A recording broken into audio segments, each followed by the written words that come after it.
Paramashivam.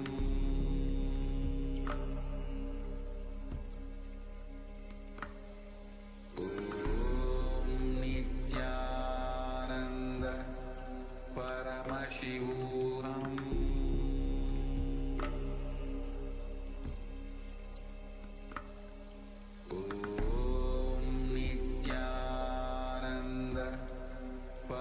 Nithyanandam Paramasukadam Kevalam Jnanamurtim Adidam Gagana Sadrisham Tattvamasya-dhilaksham Ekam Nityam Vimalamachalam Sarvadhi Sakshi Bhutam Bhavaditam Trigunarahitam Sadgurum Tam Namami.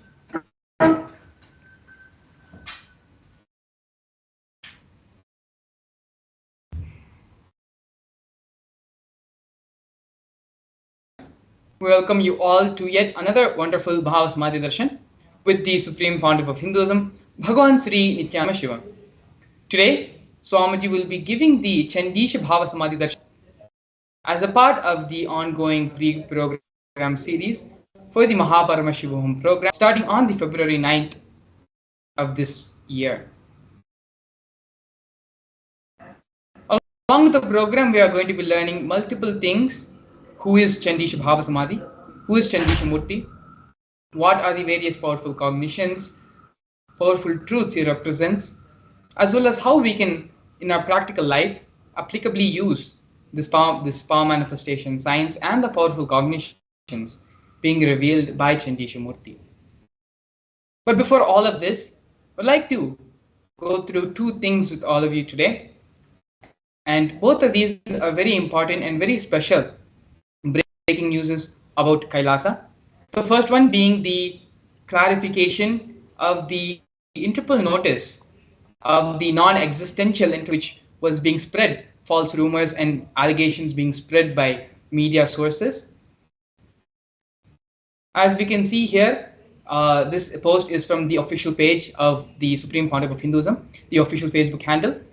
And we can see here that the media reveals the truth about the no Interpol notice against the Supreme Pontiff of Hinduism, where there was no Interpol notice placed on the Supreme Pontiff of Hinduism to begin with. And also, used to say that the Supreme Pontiff of Hinduism, the Interpol has debunked the spate of disinformation in media of any Interpol notice or diffusion against the Supreme Pontiff of Hinduism, in deference to the fact that he is the Supreme Pontiff of Hinduism and head of the state of the United States of Kailasa. The persecution of the Supreme Pontiff of Hinduism has also been recognized in the United Nations, international bodies, and other multiple countries. Baseless rumors spread about Interpol notices being issued against the Supreme Pontiff of Hinduism. Media like the News Minute have revealed the truth of no Interpol notice against the Supreme Pontiff of Hinduism, along with clear evidences of letters directly from Interpol on the same matter. So we can see here the official Interpol notices. You can actually visit this post on Facebook, where the references and links to the News Minute report, as well as letters which state from the Interpol that no case has been put on the Supreme Pontiff of Hinduism, have all been linked in. Yes, as you can see here, this is a version of the this is the snippet from the official report from Interpol saying that no issue has been placed on the Supreme Pontiff of Hinduism. All these detailed references and the news media outlet article all have been linked in the Supreme Pontiff of Hinduism's main Facebook page. And moving on to the next special breaking news from Kailasa, about Kailasa, is from the United Nations, recognizing the persecution happening on the Supreme Pontiff of Hindu, on Kailasa's Nithyananda Gurukul, as well as Kailasa movement. The report on the special rapporteur on the sale and sexual exploitation of children, including child prostitution, child pornography, and other child sexual abuse material on reparation for child victims and survivors of sale and sexual exploitation. The weaponization of sexual violence targeting women and children, especially of minority traditions, is part of a more pervasive and systematic campaign targeting certain indigenous spiritual traditions, minority communities, and their leaders. One such indigenous spiritual tradition, currently targeted for extermination by the deep state elements in the Hindu aboriginal indigenous agriculture tribes, currently led by the Supreme Pontiff of Hinduism, Bhagwan Sri Nithyananda Paramashivam. Kailasa's Nithyananda Gurukul, which is the traditional residential education system of the AIAT, is one of the core components of the AIAT. From a tender age, they learn the 64 Vidyas, types of knowledge, in a unique method of knowledge transmission. Since the year 2010, deep state elements have forcibly and unlawfully shut down the indigenous Nithyananda Gurukuls, depriving several terrorist attacks continued, depriving several AIAT children of their fundamental human rights and right to education. Several terrorist attacks continue on the AIAT Gurukul schools and the children to destroy the Gurukul indigenous education system, ironically by the state bodies responsible for. And if you scroll down, you can see the links of from the official United Nations website, linking their website where these articles and reports have been published. Both of these newses have been presented and are available. You can visit Kailasa's Supreme Pontiff of Hinduism's official Facebook handle to see the posts, or you can visit the United Nations official website as well. Going to the Facebook post, the references and the links to all these reports and everything we have mentioned about Interpol and about United Nations recognizing the persecution, both are available on Facebook, and you can directly, from the Facebook post, visit these websites and channels to see for yourself the persecution being recognized by international bodies around support and solidarity with Kailasa and with the Supreme Pontiff of Hinduism. With this, we're going to be entering into the official introduction, the grand narrative of the Supreme Pontiff of Hinduism. The Supreme Pontiff of Hinduism was born on January 3rd, 1978 in the holy town of Tiruvannamalai in South India. At the tender age of 3, on the 17th of July 1981, the Supreme Pontiff of Hinduism was initiated into the Bala Sannyas, which is a ritualistic ceremony to initiate a young one into the monkhood as a child saint. This initiation was performed by enlightened beings, masters, and the predecessors of the Supreme Pontiff of Hinduism. The Supreme Pontiff of Hinduism was identified as incarnation by multiple enlightened beings, such as Yogi Yogananda Puri and masters like Vidwan Panduranganath and the 230th Guru Mahasanidhanam of the Tonde Mandaladinam of Kanchi Mutt. These are the various masters and enlightened beings who were part of the Supreme Pontiff of Hinduism's early childhood and nurtured the Supreme Pontiff of Hinduism for the grand mission the Supreme Pontiff of Hinduism is doing today.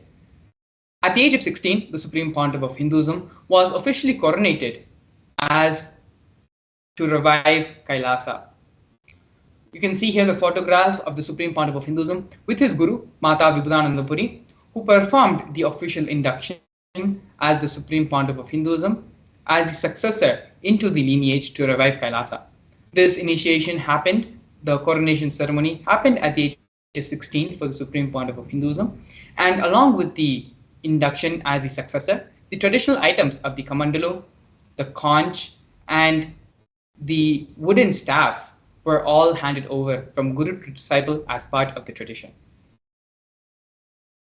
Here we are looking at the early days in the mission.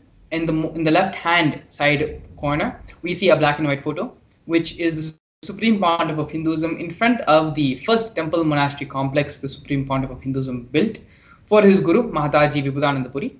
This complex was built by the Supreme Pontiff of Hinduism personally by his own hand, brick by brick, and was built for Mata Vibhudananda Puri under the guidance of his gurus. Later in the year 2001, on April 14th, at the age of 23, the Supreme Pontiff of Hinduism, inaugurated the first Kailasa temple monastery complex in Tiruchengodu, South India. As you can see in the photo at the bottom left-hand most corner, the Supreme Pontiff of Hinduism's own handwritten annotation of the historic event was written on top of the photograph. A year later, on the 4th of November 2002, the Supreme Pontiff of Hinduism inaugurated and established the headquarters of Adi Kailasa Sarvingyapeetham. By the year 2004, at the age of 26, the Supreme Pontiff of Hinduism started conducting mass living enlightenment conventions all across the globe, taking people through powerful cleansing processes of the 7 energy bodies. These sessions, these conventions, initiations not only happened in India, but in various parts of the globe as well, including Europe, North America, Canada, and others. In the year 2007, in the year 2005, age of 27, the Supreme Pontiff of Hinduism was mission statement in St. Louis by Francis G. Slade, the mayor of St. Louis at that time. Here we can see more glimpses of the Supreme Pontiff of Hinduism conducting these mass living enlightenment initiations all across the globe, in Oklahoma, in various other places of North America and Europe.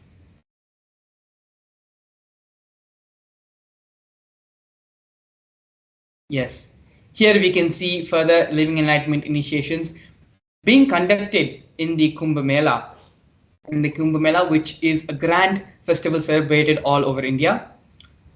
Here in the year 2015 in Nasik, you can see the Supreme Pontiff of Hinduism giving the living enlightenment initiations to thousands of people who have gathered. As the same in the year 2016 in the Ujjain Kumbh Mela, where even more people received this living enlightenment initiations. Now, we're going to be looking at the various coronations which have happened to the Supreme Pontiff of Hinduism.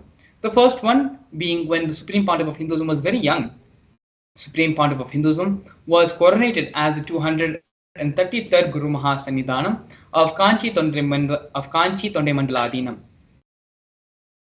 The next initiation, the next coronation, which the Supreme Pontiff of Hinduism received was in the year 2002 of the coronation as the incumbent emperor of the Suryavamshi Surangi Samrajya. In the following years, the Supreme Pontiff of Hinduism was coronated as the present 23rd Guru Mahasannidhanam of Dharmamukti Adinam. In the year 2012, the Supreme Pontiff of Hinduism was coronated as the Kailasonatha as the 293rd Jagat Guru Mahasannidhanam of Kailasonatha Shyamalapita Sarvingyapeetham in Madurai.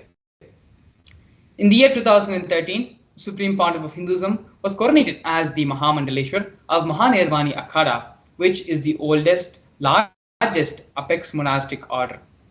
In the year 2014, the Supreme Pontiff of Hinduism was coronated as the Acharya Mahamandaleshwar of the Atal Akhada, which is the head of all spiritual leaders and is the most ancient apex body of Hinduism.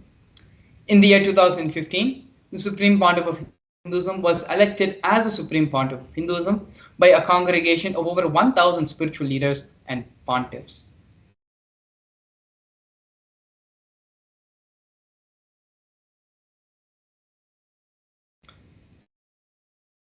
Kailasa is a macrocosmic, ancient, enlightened Hindu civilizational nation whose vision is living enlightenment for all of humanity.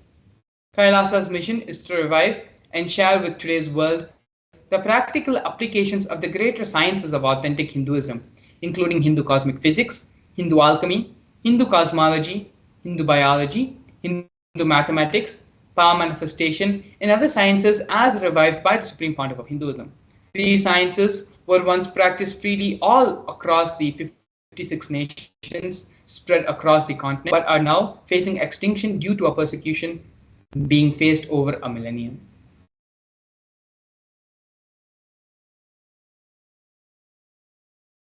Here we can now see the Sri Kailasa Uniting Nations and the initiatives which they have performed. Over 108 initiatives globally have been initiated by Sri Kailasa Uniting Nations for a variety of humanitarian services, which collectively allows for the creation of an enlightened, peaceful, sustainable, equitable, resilient, and thriving world. One of these many projects which we are going to be looking at right now is the No Hungry Home project offered by Sri Kailasa Uniting Nations, nutritious work for nutritious food and a hunger-free world. More than 1 billion meals have been served by Kailasa over the past 27 years. Every month for the past 27 years, the Hindu ASMT community has organized more than 3 million Annadan services. Annadan service is the traditional service offering the free organic meals during religious gatherings, free for all and without discrimination. More than 10,000 meals are served on a daily basis, and on festival days, this number increases to 100,000 meals, all served free of cost and without discrimination. As you can see here in these photos, the Supreme Pontiff of Hinduism himself is involved in the Annadan service. He personally, with his own hands, serving the devotees, disciples, and various people who have come to receive the Annadan service.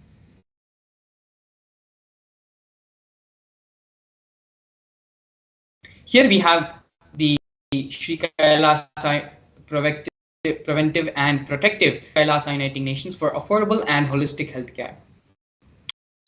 During the pandemic, a global catastrophe, a global event which shook the world and created a lot of insecurity for all of us and for many other people across the globe, is the only one who been to protect ourselves from the COVID-19 pandemic. The Supreme Pontiff of Hinduism converted his temple monastery complexes into multi-layer quarantine facilities. These multi-layer quarantine facilities were offered free to all people, and regardless and without discrimination of their age, gender, creed, ethnicity, color, social economic status, and so on. Not only that, but basic facilities such as food, shelter, medical care, and internet were all provided free of all cost, and for an indefinite amount of time.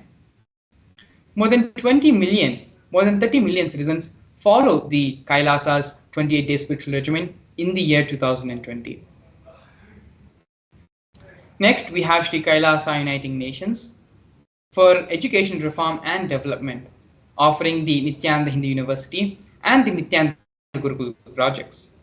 Sri Kailasa Uniting Nations, the Supreme Pontiff of Hinduism, established the Nithyananda Hindu University, which is the world's largest Hindu university. Nithyananda Hindu University has more than 70 million enrollments, 7,000 free courses and extended campuses in 150 countries. The Nithyananda Gurukul was inaugurated and established by the Supreme Pontiff of Hinduism on the 2nd of October 2006.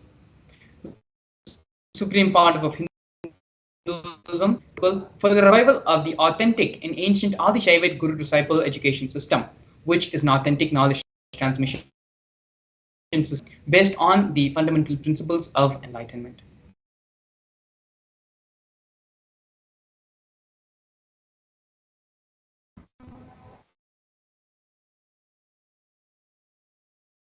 Next, we can see here Sri Kailasa's Uniting Nations projects for protecting the Hindu scriptures. These projects are the Nithyananda Hindu Jnanalaya project, which is the library, and the Hinduismpedia project. The Nithyananda Hindu Jnanalaya was established by the Supreme Pontiff of Hinduism to collect and preserve the 1 billion Hindu scriptures, while ensuring that knowledge is made accessible and shared free of all cost.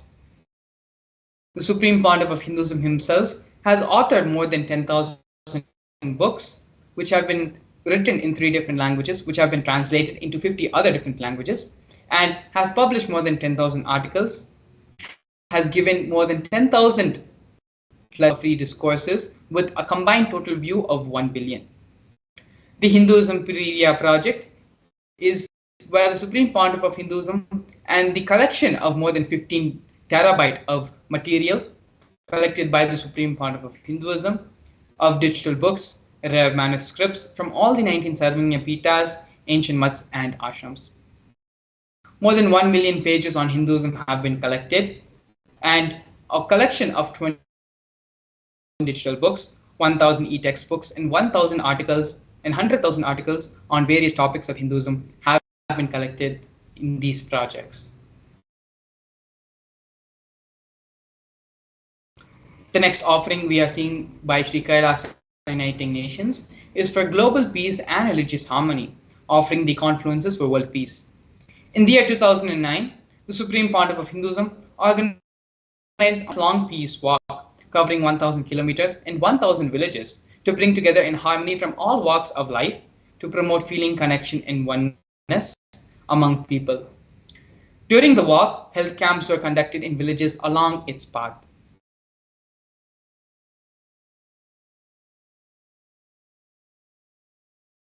The next project which we are looking at right now is the Women Empowerment Programs offered by Sri Kailasa Uniting Nations for feminine empowerment and gender equality.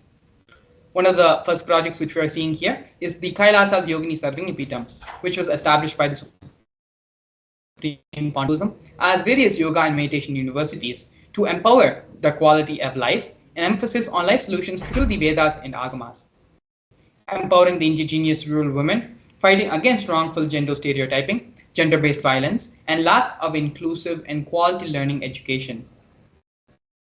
Some of these initiatives include Kailasa's Nithyananda Lakshmi, which is a microfinancing project, Kailasa's Women Foundation and Women Empowerment Self-Help Centers, which have been launched in 108 different places across the globe since its initiation in 2009.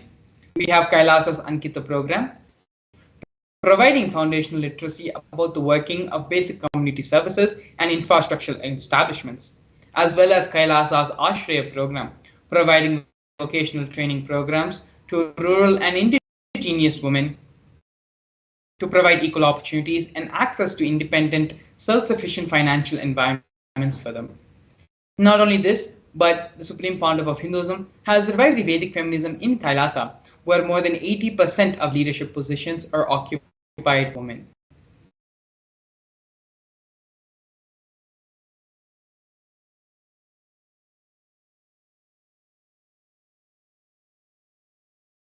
Here we're looking at one of the most historic in the history of Sri Kailasa.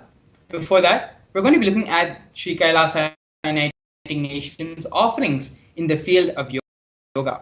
First is the Nityananda Kriyas, which are 108 scientifically validated Kriyas revived by the Supreme Pontiff of Hinduism, specifically targeting 108 major diseases and disorders such as diabetes, arthritis, blood pressure, and rheumatism. The next is Kailasa's Shivastambha Yoga and Kundalini Rajju Yoga. Both are ancient forms of yoga which were revived by the Supreme Pontiff of Hinduism. These different types of yoga, in which yogic asanas, postures, and weight balancing techniques are performed to create the yogic physiology, aligning it to the cosmic geometry to manifest superconscious powers in all of us. Not only that, but the Supreme Pontiff of Hinduism was awarded 2 Guinness World Records for the largest rope yoga and Kundalini Rajju Yoga, pole yoga, Shivastambha Yoga classes, bringing worldwide attention to these extraordinary forms of yoga. These Guinness World Records were received by the Supreme Pontiff of Hinduism on the 30th of September and 3rd of October, respectively.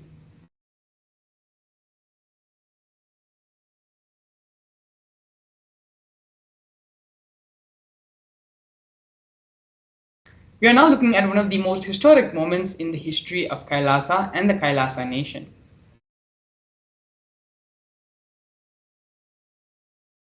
As you can see here, Kailasa, the first nation of Hindus, led by the Supreme Pontiff of Hinduism, Bhagavan Sri Nithyananda Paramashivam, spoke on behalf of 2 billion Hindus globally, the Hindu diaspora, at the 14th session of the United Nations Forum on Minority Issues.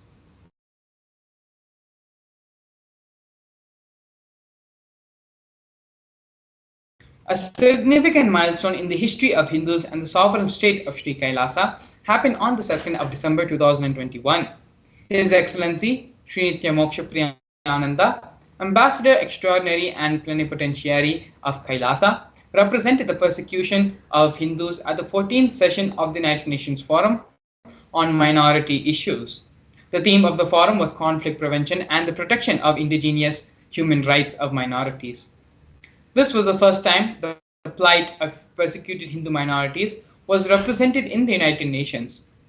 The systematic and generalization attacks on Hindu diaspora were highlighted in this meeting.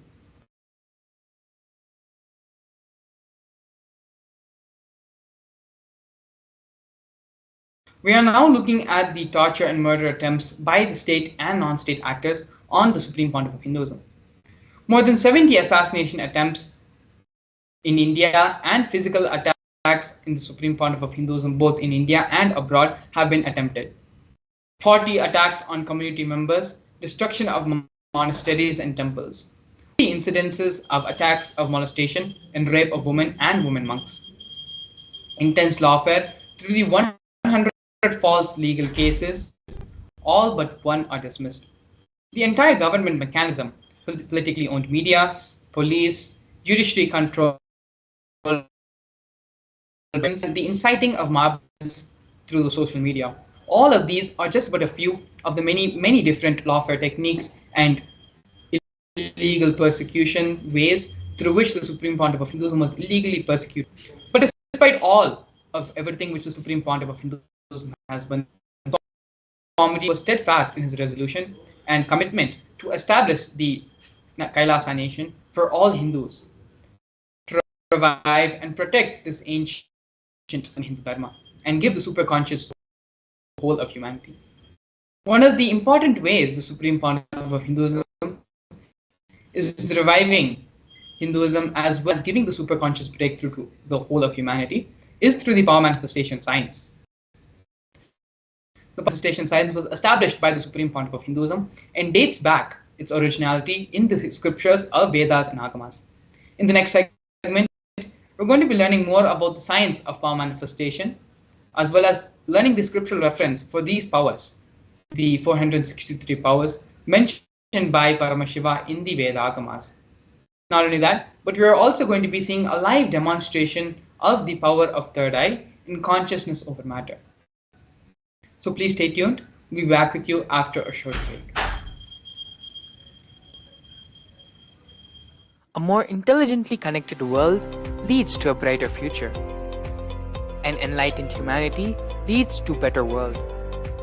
During the Paramashivam program, we help people to discover their superhuman possibilities and help them to find and achieve the true purpose of their birth by giving them the techniques, practices, and methodologies from the Veda Agamas, the original source scriptures of Hinduism.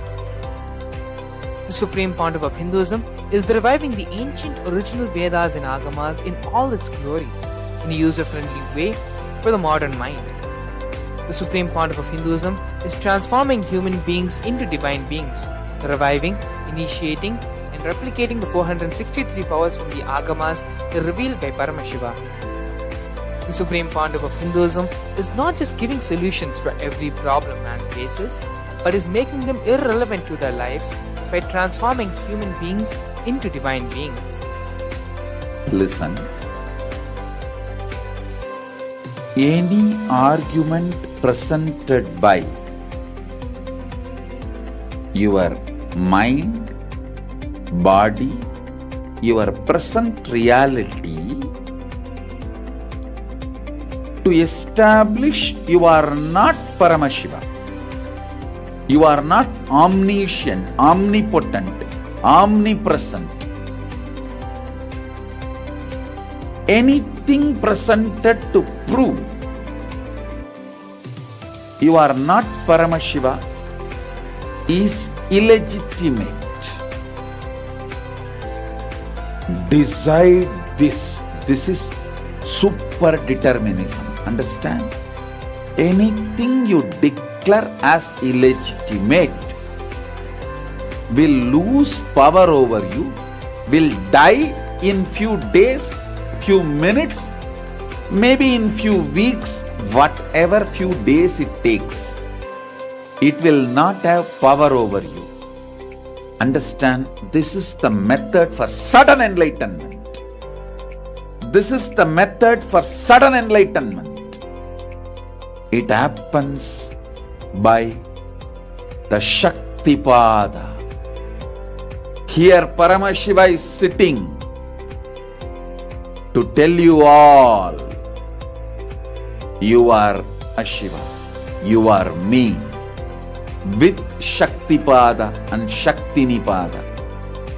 The Dvitiya Vinyasa Krama is an extensive and thorough yoga sequence to prepare your body to receive the experience being given by the Supreme Founder of Hinduism.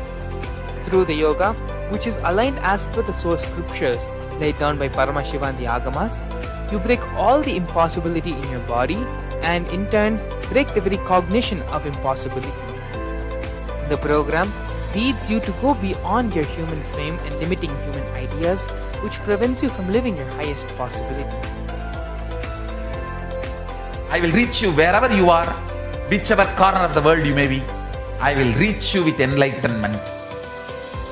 Again I tell you, I am not here to prove I am God, I am here to prove you are God. Don't wait to become divine. Register now at paramashivoham.org.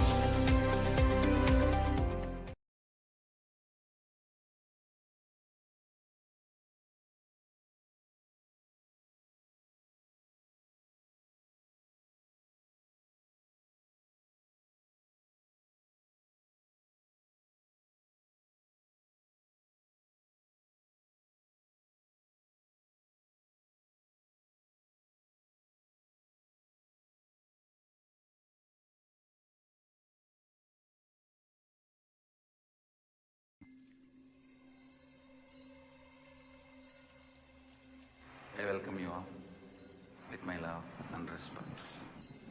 Let you all open all your three eyes. Om Nithyananda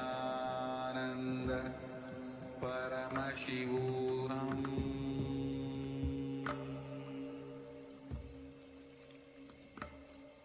Om Nithyananda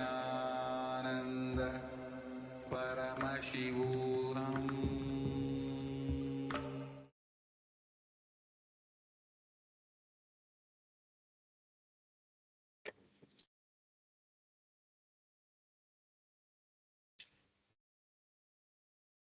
Yes, so we welcome all the viewers back to the session. Now will be, before we enter into the power manifestation, we want to reiterate the beautiful victories that the Kailasa has got after from the various happenings that have been good auspicious happenings that have happened.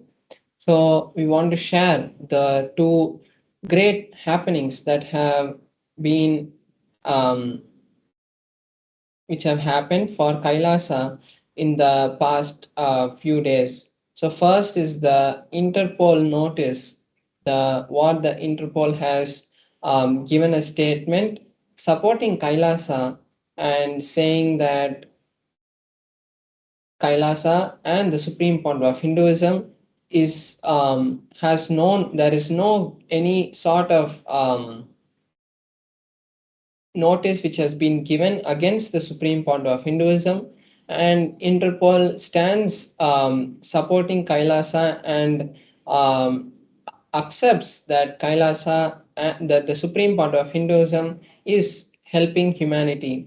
And then we also have the detailed reports and pictures and links which have been given in the description. All the viewers can take few minutes to read those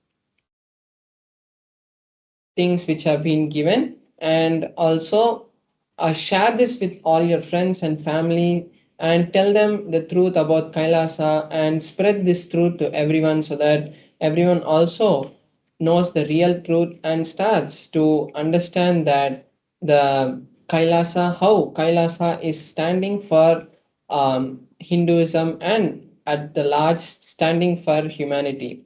And then we also have the um, report from the UN also, which has given another report stating its support for its recognition of the various persecutions that have been happened on the children and the women and at the large the whole Hinduism and the whole Sanatana Dharma. UN also understands and has given their strong statement and statement of support for Kailasa and recognized the various persecutions that have happened on Kailasa. So the make sure that you go and visit this. Both of these posts are pinned as the featured posts in the Facebook page. So all of you viewers can go and even as soon as you enter the Facebook page, you will see both the posts being pinned at the top, and you can share this with all your friends and family and share it to as many groups, forward it to other people so that they also know how the Hinduism has been attacked and how the Supreme Founder of Hinduism is standing to revive it and support the whole of humanity to go to the next superconscious breakthrough. So now we'll be entering into the power manifestation segment where we'll be understanding the various truths about power manifestation and ultimately having a live demonstration of the powers. So first let's understand what is power manifestation and what Paramashiva has told about it in the Agamas. So in the Veda Agamas, the source scriptures of Sanatana Dharma, Paramashiva reveals in elaborate detail that every human being is hardwired to be able to manifest the 463 extraordinary Shaktis. Manifesting powers are described in a systematic method and science for human beings to explore the various possibilities and powers and have access to the various states of consciousness. Shaktis manifest from the fundamental cognition that you are divine. You need to manifest divinity and not you are a man and you need to reach divinity. So there's a direct difference in that. There's a fundamental difference in that. Now we're going to be understanding the difference between the Shaktis and the Siddhis. The Shaktis are the powers that manifest from the space of Paramashiva as a side effect of feeling connection with the Guru, whereas the Siddhis are powers that manifest from penance for enlightenment. Shaktis are the source of Siddhis are manifested on the path of enlightenment. Then the Shaktis manifest in every ordinary human after initiation from the living incarnation, whereas the Siddhis only prevent us from attaining enlightenment. They divert us, not prevent, they divert us from enlightenment. And the Shaktis are permanent, whereas the Siddhis are not permanent. Now we are going to see the various ways these powers are validated scientifically and foolproofed to be manifested by every human. There are 4 different ways the manifestation is validated. There's the Shastra Pramana, the scriptural references, the direct revelations of Paramashiva, what Paramashiva has given to us in the Vedas and the Agamas. So that is the Shastra Pramana. The Apta Pramana is the time-tested, foolproof experiences and happenings that have happened in the past from the times of the ancient rishis who were the scientists and who gave us these high level knowledge, scientific knowledge about everything that we know, and including the recent most masters like Maharishi Viveka Ramakrishna and all these great masters who came before us. Then we have the Atma Pramana, the experiences of the Supreme Founder of Hinduism, which have been validated and verified with the Shastra Pramana and the Apta Pramana. Then we have the Pratyaksha Pramana, which is the scientific study of these powers, what science is able to understand and derive from this power manifestation. We're going to be seeing the details of this in a few minutes, but first we have to understand who is the source and how these powers manifest.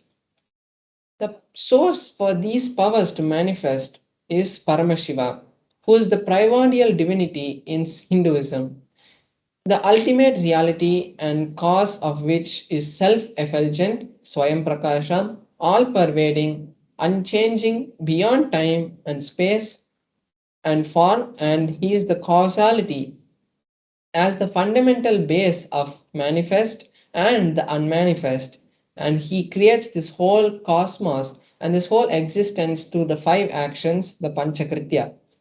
So this is the understanding about the source of how these powers are manifested. Then there's a very powerful cognition which has been given by the supreme point of Hinduism.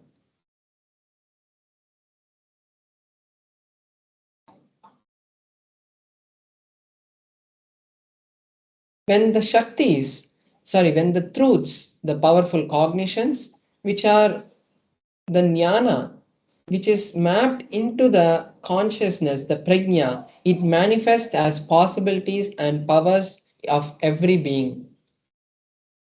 Now we are going to be seeing the details of each of the pramana one by one and understand what Paramashiva has given to. So first we are seeing the Shastra pramana for the power of the third eye, which is the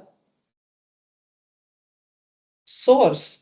The third eye is the main center in our body which actually allows the Paramashiva energy to flow through us.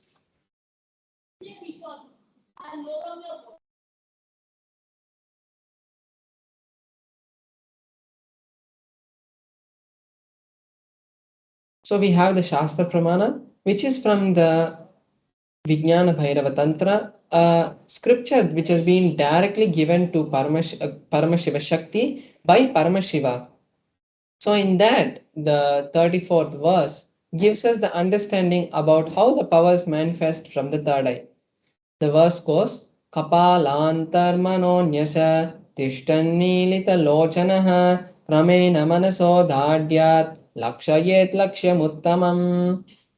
Paramashiva says, by having the mind fixed on the inner space within the crown center and sitting stably without any movement, having the eyes closed in succession to the third eye, that stability of the mind and the inner space gives the seer the power to see through the third eye and he sees the direct vision of the ultimate goal, Lakshyam, having the vision beyond the sight of and reveals any object and place attaining the space of oneness with Paramashiva. So we can see how in this verse directly the Supreme Paramashiva is giving us the direct understanding about how the powers manifest from the third eye. Next we have the Apta Pramana, which is the experiences and historical events showing us the and validating the signs of power manifestation. Here we can see the beautiful happening of the Mahabharata, and in the Mahabharata, Bhagavan Shri Krishna initiates Arjuna into the third eye. So the story goes that Arjuna was in the battlefield and he wanted to see the Vishwarupa Darshana, the cosmic form of Bhagavan Shri Krishna. So when Arjuna requests Krishna to show that form, Krishna tells Arjuna that you cannot see my cosmic form with these physical eyes of yours. Therefore, I grant you the divine vision of the third eye. Behold my cosmic opulence. And then Arjuna is able to see the cosmic form of the whole of Bhagavan Shri Krishna, and he sees the whole cosmos and describes the various aspects of the cosmic form in the 11th chapter of the Bhagavad Gita. Then we have the Atma Pramana, the experiences from the Supreme Point of Hinduism. In his own words, the Supreme Point of Hinduism says that the first experience that I had, I was able to see everything around me, above me, the whole 360 degrees and 10 directions. Everything I realized, not only I was able to see, I was able to feel, experience all that as me. So we can see here how the Supreme Point of Hinduism's experience matched directly to the Shastra Pramana. Here we are seeing the scientific evidence, the Pratyaksha Pramana, which has been which has been revealed to us by the scientific research which has been conducted directly on the Supreme Point of Hinduism. So here we can see a study was conducted on the Supreme Point of Hinduism, and they had conducted the positron emission tomography test on the Supreme Point of Hinduism. And when they did that, they saw high level of brain activity from the place of the third eye, which is in the frontal lobe. So they were able to see high amount of energy and high frequency waves being emitted from the third eye of the Supreme Point of Hinduism. And this same results has been replicated in the Balasans and various other yogis who have manifested this power. Here we can see now we are going to enter into the one of the powers that manifests from the space of the third eye, which is the power of consciousness over matter. The power is from the Vijnana Bhairava Tantra, Sutra 120, Dharana 95. The verse goes, Kvachid vastuni vinyasya shanay drishtim nivartayet tajnanam chitta sahitam devi shunyalayo bhavet. Paramashiva says, having fixed one's eyes on a particular object, Vastu, one should slowly eliminate and withdraw the sight from that object as well as slowly eliminate the knowledge and the impressions of that object. Then, O Devi, one abides in Shunya, the state where there is nothing other than this exists, which is the state of all inclusiveness and infinity. So here we can see how Paramashiva has given us a beautiful, detailed step-by-step procedure for how the power of consciousness over matter manifests in every one of us. Now we are going to be having a live demonstration of this power, where I'll be demonstrating this power of consciousness over matter to all of you so that we can all experience the space and the powers of Paramashiva. And now will be manifesting this power is I will be placing my hand on a flat Atmalinga will be placed on my hand, and then by the connection and the oneness with Paramashiva, I will be making the Atmalinga to stand. So the goal of this power is not just making the Atmalinga, but it is ultimately allowing Paramashiva. Because when we manifest powers, we are ultimately creating the state of consciousness with Paramashiva, which is creating a strong environment to create the reality and create the field of oneness in all the viewers watching it so that you can manifest your realities. So now I'll be showing the close up. I welcome you all with my love and respect. Let you all open all your three eyes. Om Nithyananda Paramashivam.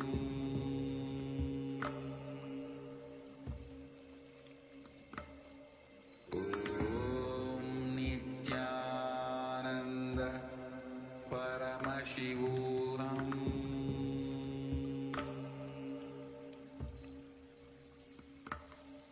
Om Nithyananda Paramashivam.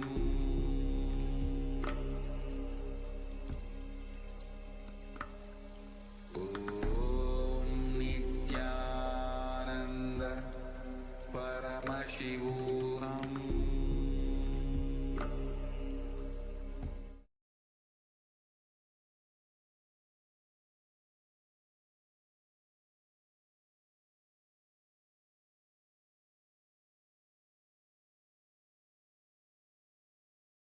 Yes, so now we can see my Atmalinga. So now we can, as we know, the Atmalinga is made in material. So no kind of magnet can be used to make the Atmalinga to move, or there cannot be any external things that can be used to create the movement in the Atmalinga.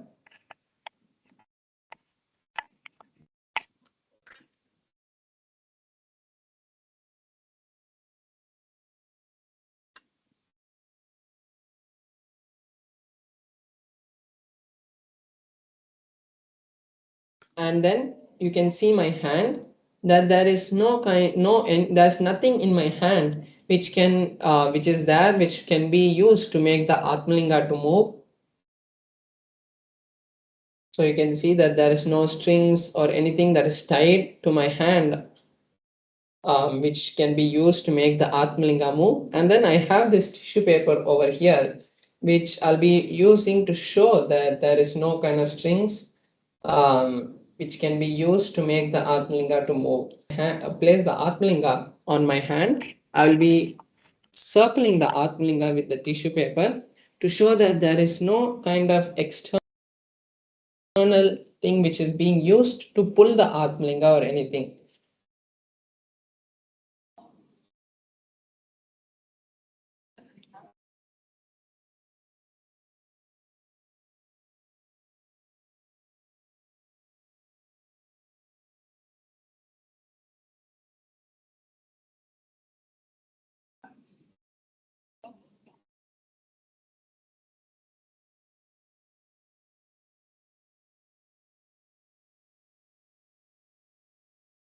So now I'm placing the Atmalinga on my hand, and now I'm just circling my Atmalinga, showing that there is no kind of any external things which are being used. So even you can see that when the tissue paper is moved, the Atmalinga, so we can know that there is no kind of strings or anything which is there on any side which is making the Atmalinga move.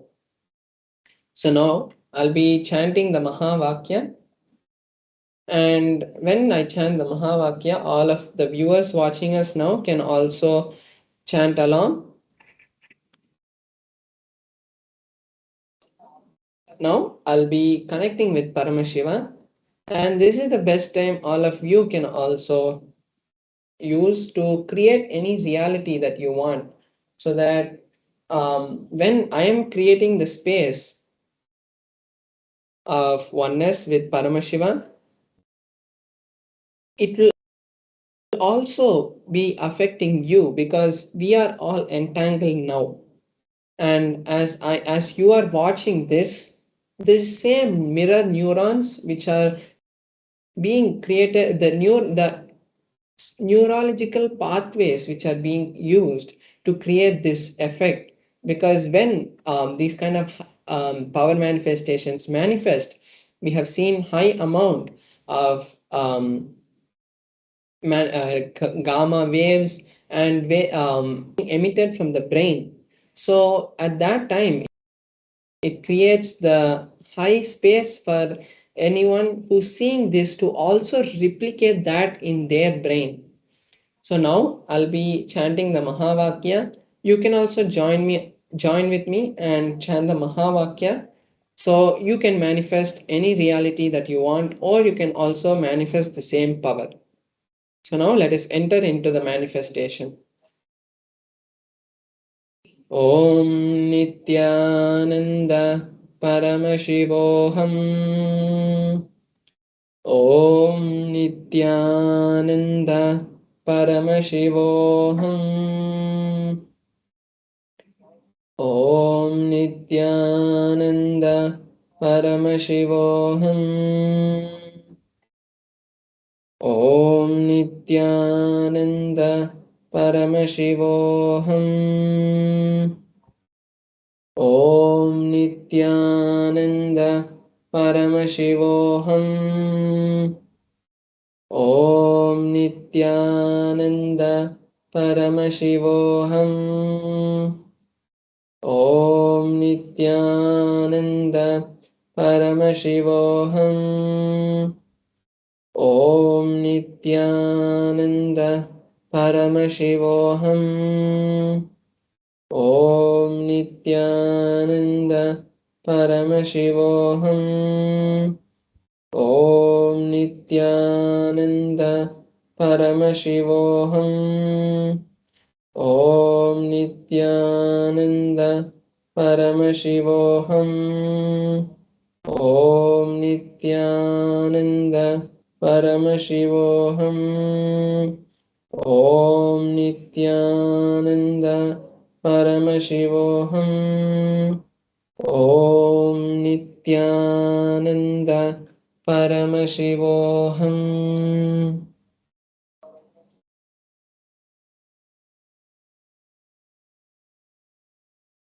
So now we have seen the beautiful manifestation of the power.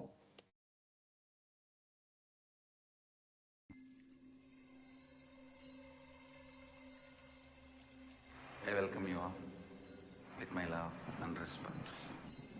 Let you all open all your three eyes.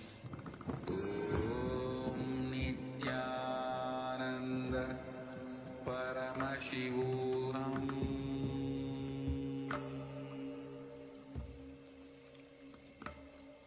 Om Nithyananda Paramashivam. So the best thing about the power manifestation is that it is aimed and it is programmed by the Supreme Pontiff of Hinduism to create the best reality in our life. It will never take us to any of the wrong paths, and it is focused only on creating a better life for humanity to live in a more enlightened world. As now we see so much of happening outside, so much of violence, so much of negativity happening around us. It is the best time that we can take to charge ourselves with the most powerful tools to create the best reality in all our lives. So that is why the Supreme Pontiff of Hinduism has given us the beautiful opportunity to be part of the Mahaparamashivoham. Because that the Supreme Pontiff of Hinduism is directly giving participants the opportunity and the tools required to create the best life they want. The amazing initiations and that the participants have had is there's no words to tell that. Like people who have been not able to sit for 50 years has just sat in 2 days after attending the program, and people have become have been able to raise almost $100,000 in just 2 weeks. So these kind of amazing manifestations are happening, and it's not some kind of magic which the Supreme Pontiff of Hinduism is doing. He is giving us the signs of becoming Paramashiva. So all of you can also.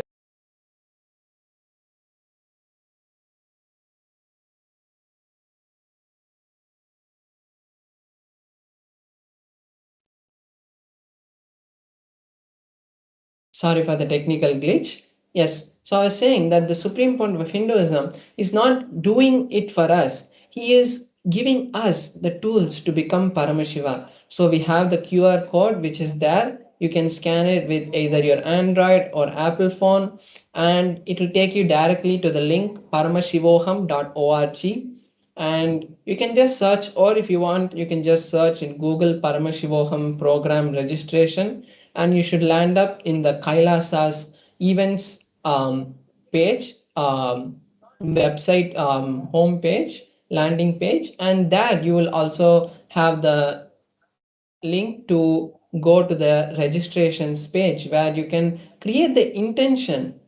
Because when you create an intention for anything in your life, that too for the betterment of your life, the cosmos always is there to support you. And when you create an intention, you are seeing the reality manifest. And when you see the reality manifest, you are creating that strong belief and cognition in you that I am manifesting the reality of Mahaparamashivoham.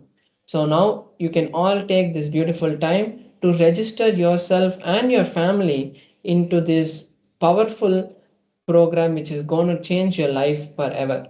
Now we'll be entering into a beautiful session with the Supreme Pontiff of Hinduism, where he will be giving us various understandings about reactionary assumptions. What is this reactionary assumptions and how it is so crucial to know about these in our life? Because the reactionary assumptions which we take at these kind of at critical moments in our life is the thing that turns our life into the most hardest times of our life. So when we know how to react and act at those times, we will be able to make more clear decisions and have a more better life in the space of Paramashivoham. So now we'll be entering into that video, and before that I request all the participants to sit with your head, neck and spine in a straight line.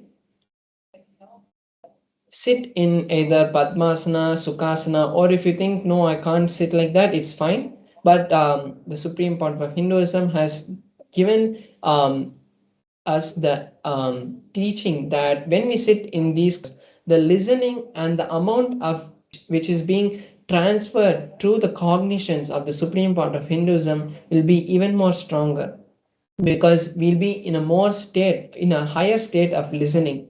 So that's the bring yourself to the space of listening and make sure that you take notes of all these truths which are being revealed by the supreme point of Hinduism, so that it becomes a knowledge bank for you, so that whenever you're in a space of powerlessness, the teachings and the truths and the powerful cognitions of the supreme point of Hinduism will directly be a pillar to raise you back to the space of Paramashivoham. So now let us sit straight with our head, neck and spine in a straight line. Let us come to the space of listening, and now let us enter into the video.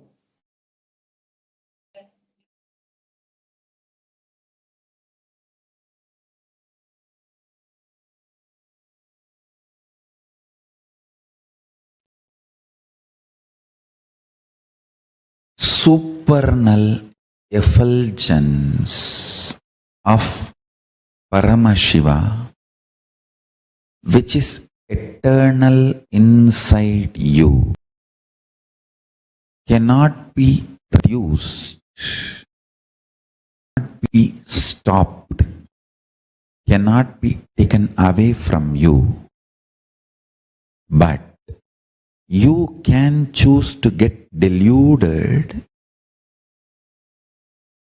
in reactionary assumption patterns and reactionary assumption lifestyle and reactionary assumption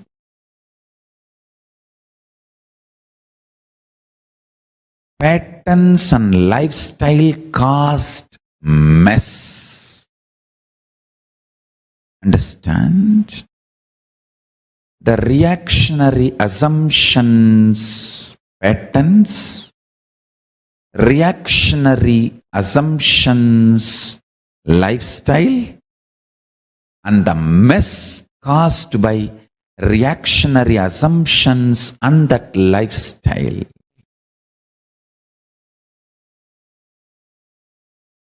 Whether you are trying to clean up the mess or add more mess, it is delusion.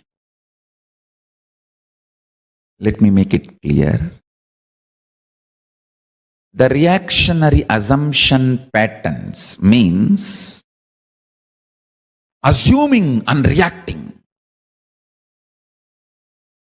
Those patterns, I should call them as mala, toxins. Not only unnecessary, sitting inside you, dangerous, sitting inside you. There are some things unnecessary, but not dangerous. But there are some unnecessary and dangerous. Mala, toxins are not just unnecessary, but dangerous also. The reactionary assumption patterns, toxic and dangerous, not just unnecessary. Next. The reactionary assumption lifestyle. So, behaving this way and making decisions, becoming lifestyle. That is second. Third, the mess you made in your life due to this reactionary assumption patterns and reactionary assumption lifestyle. Understand? The fourth is the important statement I am making. Sometimes you go on adding to the mess in your life by continuing to operate based on reactionary assumption patterns, mala, and reactionary assumption lifestyle, pasa.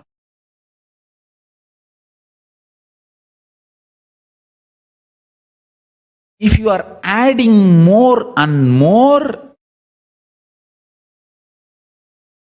reactionary assumption patterns and reactionary assumption pattern based lifestyle,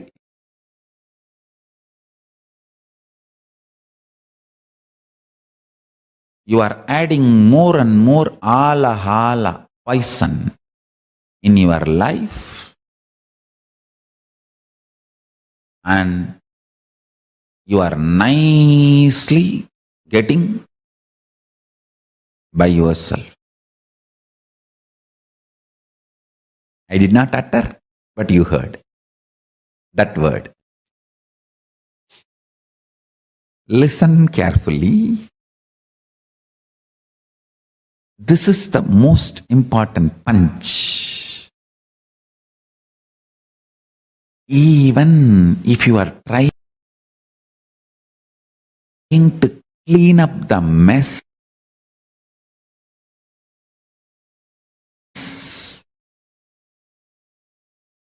created by the reactionary assumption patterns and reactionary assumption lifestyle,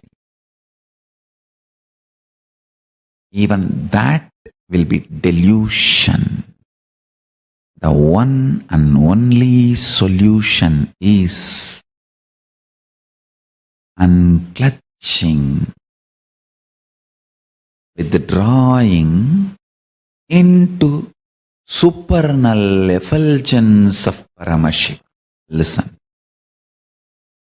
Supernal effulgence of Paramashivam.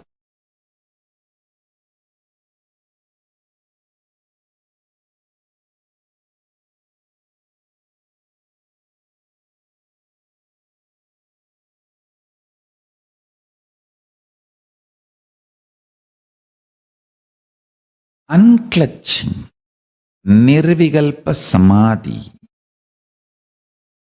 applying the Ishana principles, liberating cognitions, liberation principles. Yesterday's satsang, I gave a very simple method. If you just internally tell yourself, okay, I am not going to struggle anymore with this business which is torturing me, with this job which is torturing me, with the relationship which is suffocating me. I am declaring and I am withdrawing. Even if you take a conscious decision, don't do. I am not saying divorce. I am not saying resign the job. I am not saying sell the company. No. I am saying decide to create an inner space for yourself where you are not constantly functioning out of reactionary assumptions. This is what I call liberating cognitions, liberation principles. Withdraw. For 2 days tell, I am not going to get involved. Let me have my space. Let me sit with supernal effulgence of Paramashiva. Whenever you are continuously in that reactionary assumption mode and you are tired, demons and negative elements can enter into you, influence you, and turn you against the fundamental truths.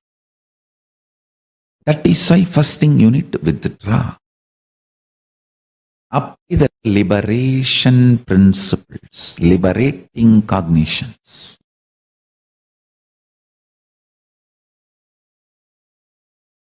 Once you withdraw, you will know why you are still in that job, why you are still in that relationship, why you are still in that career, without reactionary assumptions and suffocations.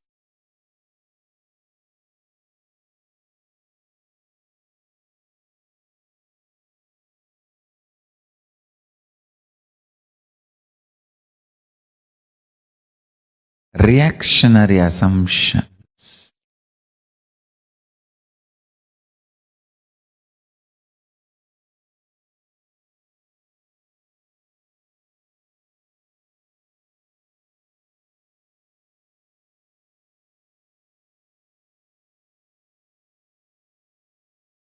After withdrawal and understanding, even if you want to continue that job, that relationship, that profession, that career, you will take responsibility for that lifestyle, for that decision. You will not be cursing anyone. You will not be suffocating yourself. You will not be torturing yourself and the other person. Withdrawing from reactionary assumptions also will make you realize how much you act as enemy to yourself because of the poison fed by the society continuously. If society continuously calls you cheat, thief, abuser, something, slowly, even one part of you starts getting so angry, agitated, inability to defend yourself, you start drinking that poison. Listen carefully. That is why I am saying anger is like opening your door to send your army to attack, but many times when you open your doors of the fort, your fort's door to push your army out to wage the war, the opposite side army sneaks into your fort a little bit at least. That is why I am saying do not open the door called anger of your fort. Reactionary assumptions are like a fort's door. You may be thinking, no, I will get angry and send my soldiers, attack the enemy. No. When you open, sometimes the enemy soldiers sneak into the fort through the same door, and self-hatred is enemy soldiers sneaked into your fort and sitting inside your heart, grounding yourself deeply in unclutching Nirvikalpa Samadhi will give you the feeling you are legitimate. That's the most beautiful feeling Hinduism can give to the world. You are legitimate. You are not sinner. You are not slave. Amritasya putraha. You are the sons of immortality. Manifestations of immortality. Putra means extension, manifestation, living in, not just son or daughter, living representation, living inheritor, extension. You are Amritasya putraha. You are living inheritor of immortality, living extension of immortality.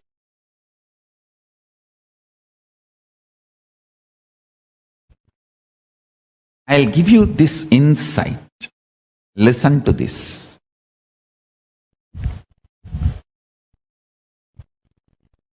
Remember, cognize, nothing which agitates you is reality outside. When I say nothing, nothing. Really, really, really.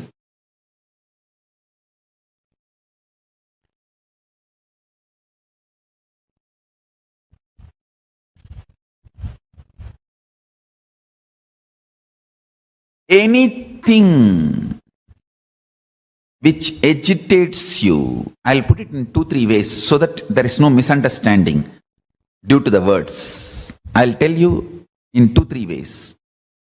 Anything which creates agitations in you, reactionary assumptions, acting and reacting, all of it is delusion and illusion.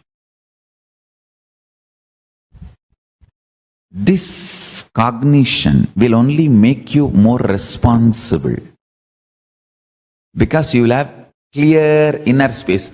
You will have an inner space where there is no chaos. Everything is order. There is no reactionary assumptions. Understand? I tell you. You always see the result and then decide whether what you are doing is right or wrong. But I tell you, you should always see the inner agitation and then decide whether you are doing right or wrong. Reality is subjective, and from there it starts. End does not justify means, because what you consider as end is delusion and illusion.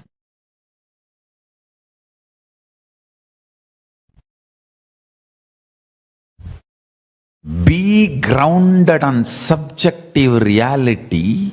From there, when you manifest, actually I tell you, if you understand this one truth, this one cognition, today you are liberated from all delusion, agitation, suffering, pain, problems. You know, everything, all the agitation, reactionary assumption, pain, patterns, powerlessness, everything is like a small wave on the surface of you. But inside you have a deep, powerful space, Paramashanta Swarupa. Absolute Paramashanta Swarupa. I tell you. Paramashanta Swarupa.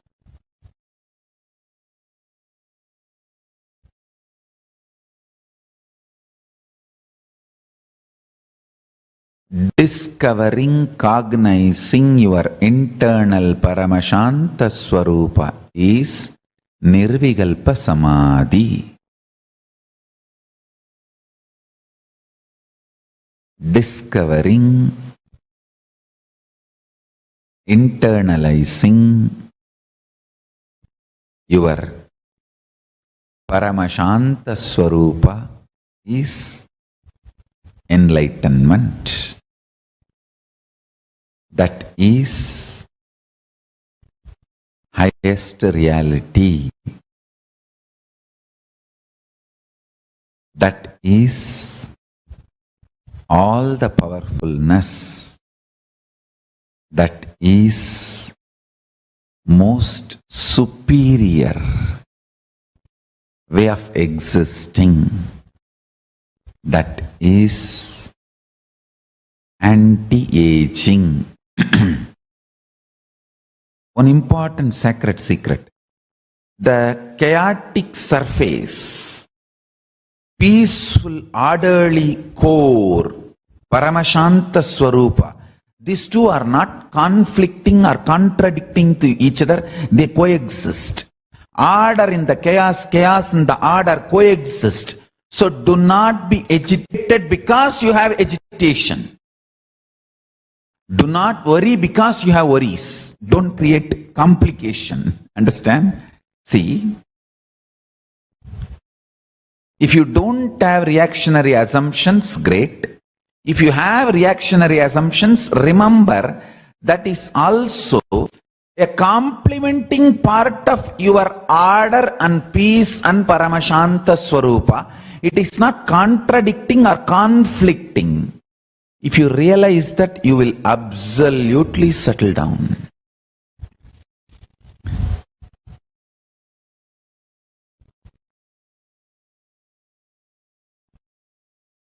That settling space will help you to do what is right from subjective reality.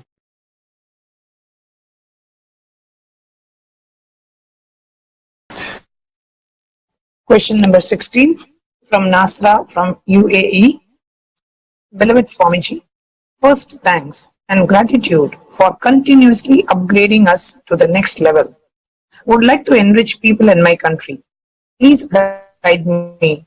How can I be a medium to tell about you, as the religious concern here restricted and Muslim people hard to convey your powerful message? Nithyananda.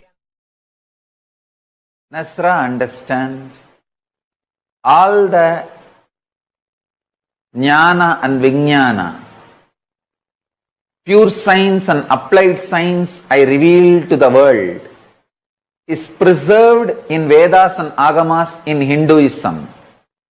But I am beyond religions.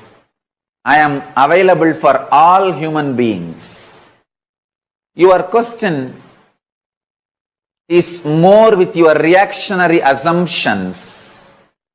Just decide to do tyaga of all your reactionary assumptions and reach out to people with a tremendous compassion. Decide to initiate work sincerely with tyaga.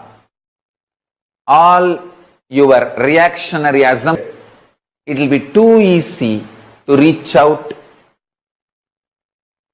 especially in the country you are living and the people who are living in that country. Just understand that jnana and vijnana I revealed is preserved in Vedas and Agamas inside Hinduism. I am rooted in Hinduism, but I am available for the whole universe, all human beings and all beings ultimately. I am available for all. If you decide to do tyaga of your reactionary assumptions and maintain your will, persistence and work, you will be easily be able to reach out. If you decide to empower your reactionary assumptions, you can go on feeling as victim. If you decide to empower your will, persistence, you can enjoy victory. Empower will, persistence, enjoy victory. Don't empower reactionary assumptions, suffer victim mode.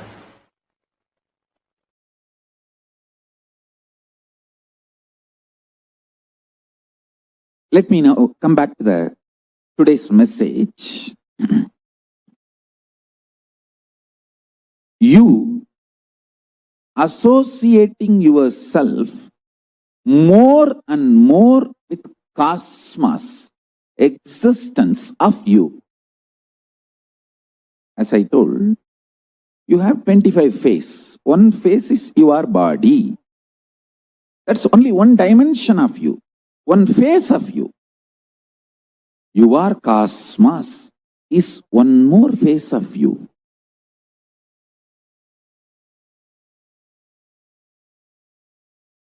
till December 14th, start enjoying more and more this phase you are cosmos.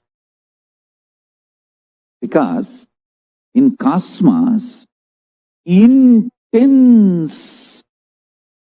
accelerated expansion is happening. So if you connect with that, that will start happening in you also. In your body, in your mind, in your consciousness, whatever you think as you. Your wealth, your health, your money, your bank balance will increase, your power man more. You will have beautiful people around you. You will have happy relationships. You will have smiley conversations. Giggly time spent with friends, family, relatives, and lots of sweet, beautiful, auspicious things will be happening. I tell you.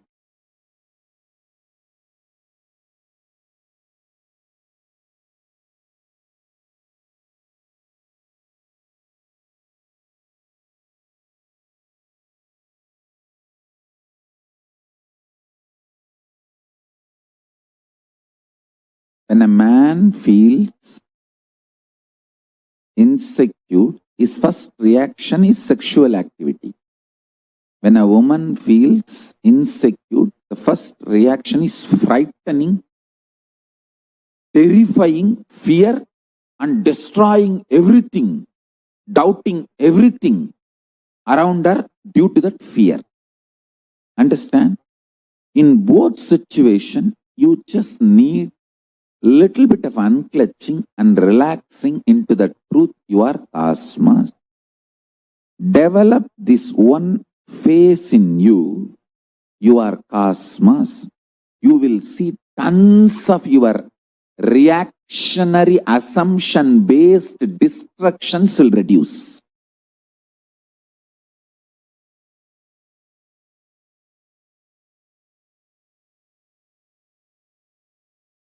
All women, if you teach your man, he is cosmos, and help him to unclutch, you will not be harassed,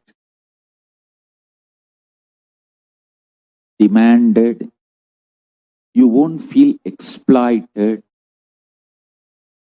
you won't feel used. He will be such beautiful part of your existence. All men, listen. If you teach your women, they are cosmos and little unclutching. You don't have to shiver in your own home for that 3 days.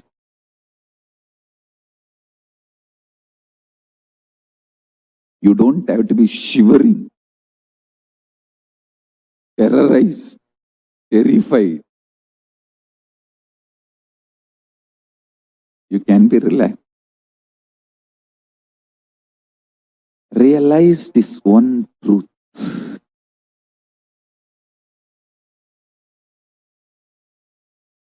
At least till December 14,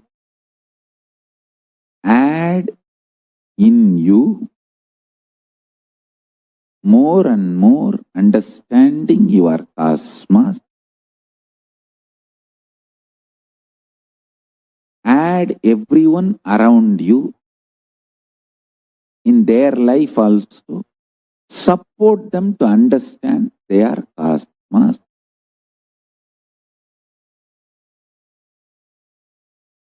Always cherish pure love. Always cherish pure love.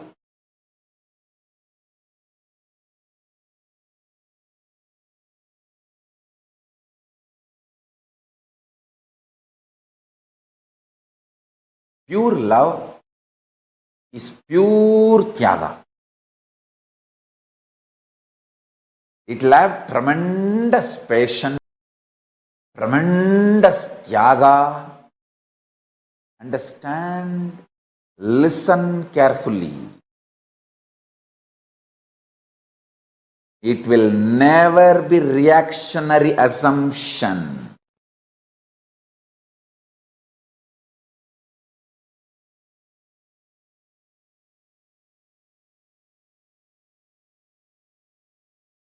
You will have tremendous tyaga for Paramashiva, and you will have the patience for Paramashiva to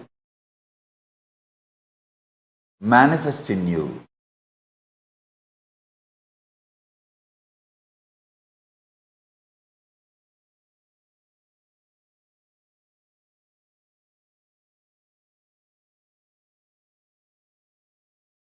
I tell you,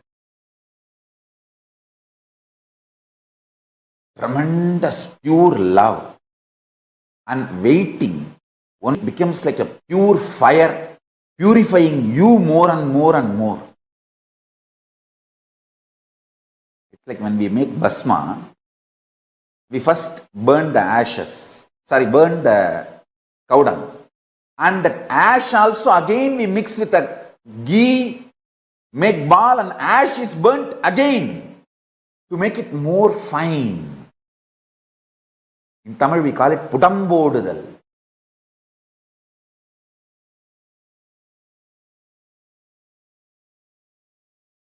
To make the bhasma or to make the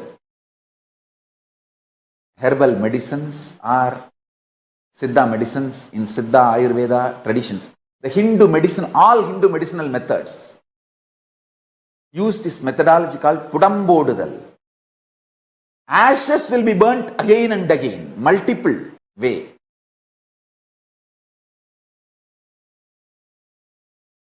I had the fortune of studying Siddha traditions and the great Siddha doctors in Thiruvannamalai. Isaki Swamigal himself is a great Siddha doctor.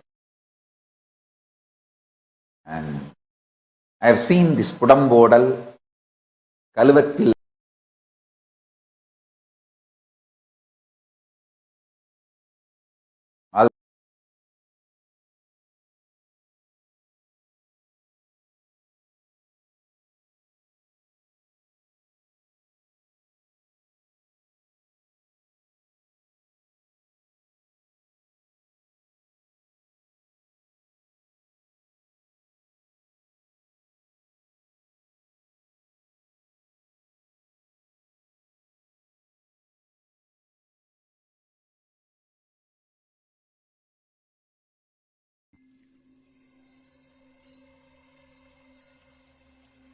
I welcome you all with my love and respect. Let you all open all your three eyes. Om Nithyananda Paramashivam.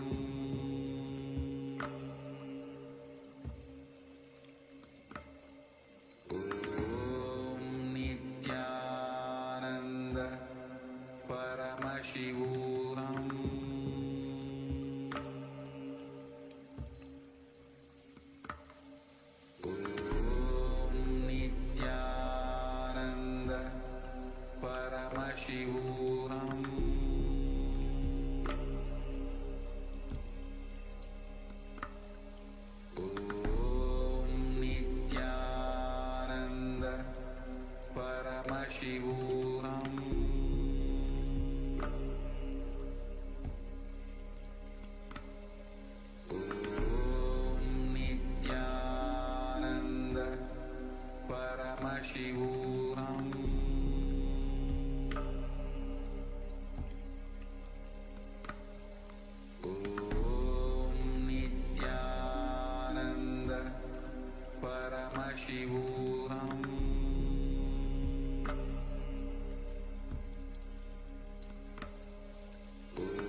Nithyananda, everyone. We're back. Beautifully, Swamiji explained about the reactionary assumptions and the fundamental root why we are suffering so much in our life. Why?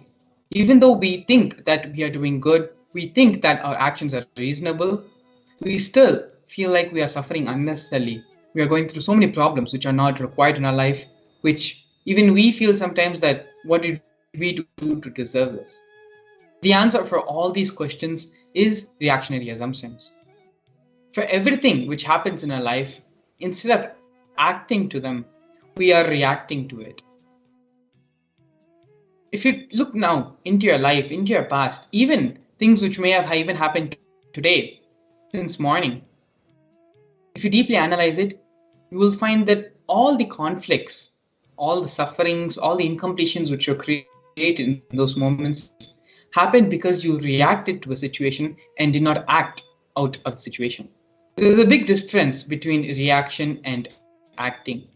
As Swamiji beautifully explains, when you act in any situation, the space of completion from a space where you're not taking decisions out of your emotions or your incompletions. Reactionary assumptions happen when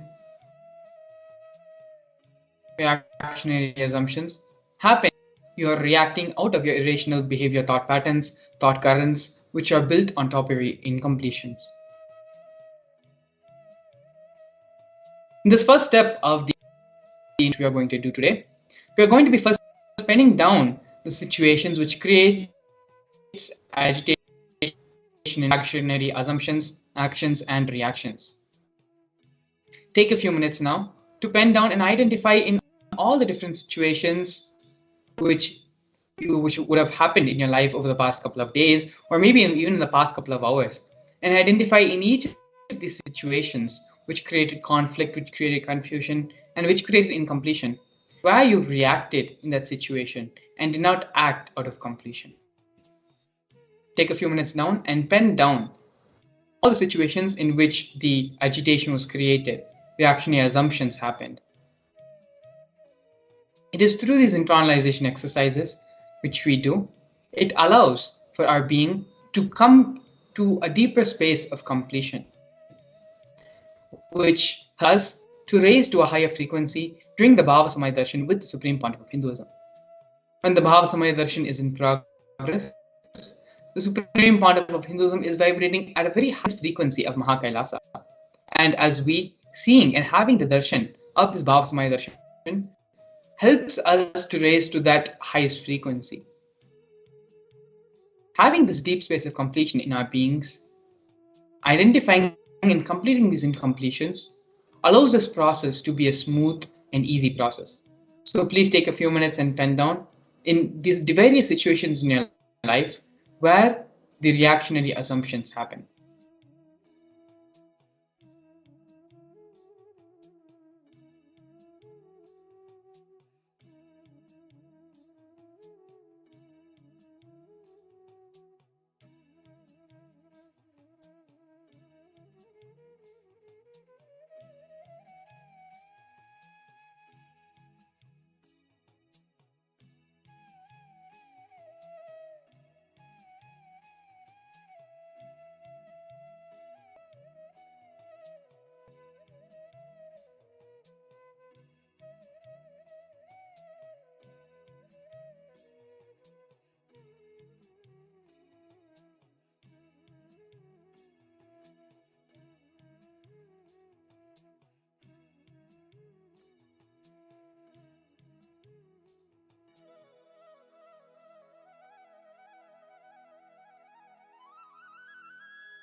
The distraction may be happening in your Vatavarna, in your space. Whatever it may be maybe mobile devices, or work notifications, or something which may be happening in the house. It is only doing these internalization exercises you give time for yourself. If you sit and analyze your whole day from morning to night, you are mostly thinking about something else, thinking about next what is supposed to happen, or maybe having a reactionary assumption about a certain situation which is happening in your life, or maybe worrying or being in anxiety about something. But how much time are you actually for yourself, to work on yourself?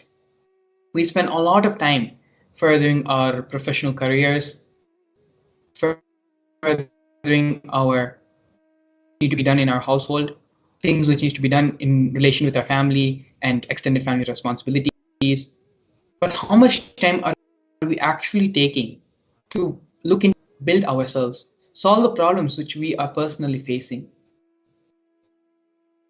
It is only during these internalization exercises, which span to a maximum of 10 to 20 minutes, where you sit with yourself and you look in and you solve the problems which you are facing with. You attend to the problems which you are facing in your life. So don't deny yourself this opportunity for the transformation and expansion to happen in your being. Allow yourself to be completely integrated, completely focused with the internalization exercise. Please continue to do the exercise sincerely, identifying all the places in your life, all the situations, various situations in your life, where you take decisions from reactionary assumptions.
Where you get frustrated by the alarm clock which may be waking you up in the morning, or it can even be a big decision, something which would have happened in your office or in your workplace, where you acted irrationally out of your reactionary assumption thought patterns, and not handling the situation logically and maturely. Whatever may be the scale or the scope of the situation, of the decision you take, the source, root cause, root pattern is one. Is the reactionary assumption. In our life, when we are stuck in a certain aspect, a certain field, or a possibility in our life, it is not just limited to that certain aspect of your life. It expands, it spreads to all the other different aspects of your life as well. For example, if you have a pattern or an incompletion where you're unable to break a certain thing in your personal life, you have reactionary assumption reaction in your personal life. It can be even a simple thing of having a reactionary assumption when you see the dishes are not done in the kitchen. That same reactionary assumption, that same pattern, which manifests itself, which comes out, which expresses itself during those moments in the situation in the house, it is the same reactionary assumption pattern which will be affecting you in your job as well, in your professional career as well. Solving and completing these root thought patterns, these reactionary assumptions, brings completion in all the various aspects, various fields, various dimensions of your life. So please understand that this is not a completion which you are doing for a specific part of your life. It is completion to manifest and bring the reality of all the different aspects of your life. We are multidimensional beings fundamentally. Hinduism says again and again, we are not just limited to this one body, this one form. Everything which happens around us, if we are facing a problem in a certain aspect of our life, that will reflect in all the other aspects of our life. If we lesion in another different part and aspect in our life, that will reflect in all the other different various components and parts of our life. So now that we have identified and penned down all the reactionary assumptions and agitations, patterns which we are facing in our life, let us move to the next step of this process. Anything which creates agitations in you, reactionary assumptions, acting and reacting, all of its delusion and illusion, this cognition will only make you more responsible, because you will have clear inner space. You will have an inner space where there is no chaos. Everything is in order. As I mentioned earlier, these are the direct words of the Supreme Pandava of Hinduism. The reactionary assumption which may be troubling you in your household, in your, before you leave for your job or before you enter into your work life, a pattern which is holding you there, holding you throughout your whole day and manifesting in different various scenarios in your life. So completing even just one reactionary assumption, one thought pattern which you may be suffering with, will bring tremendous change and tremendous transformation across all the different fields and aspects. It is time to find us. This is the process which only you can do for yourself. You will be able to identify where the delusion and where the inner agitation is happening in you. Take responsibility and decide that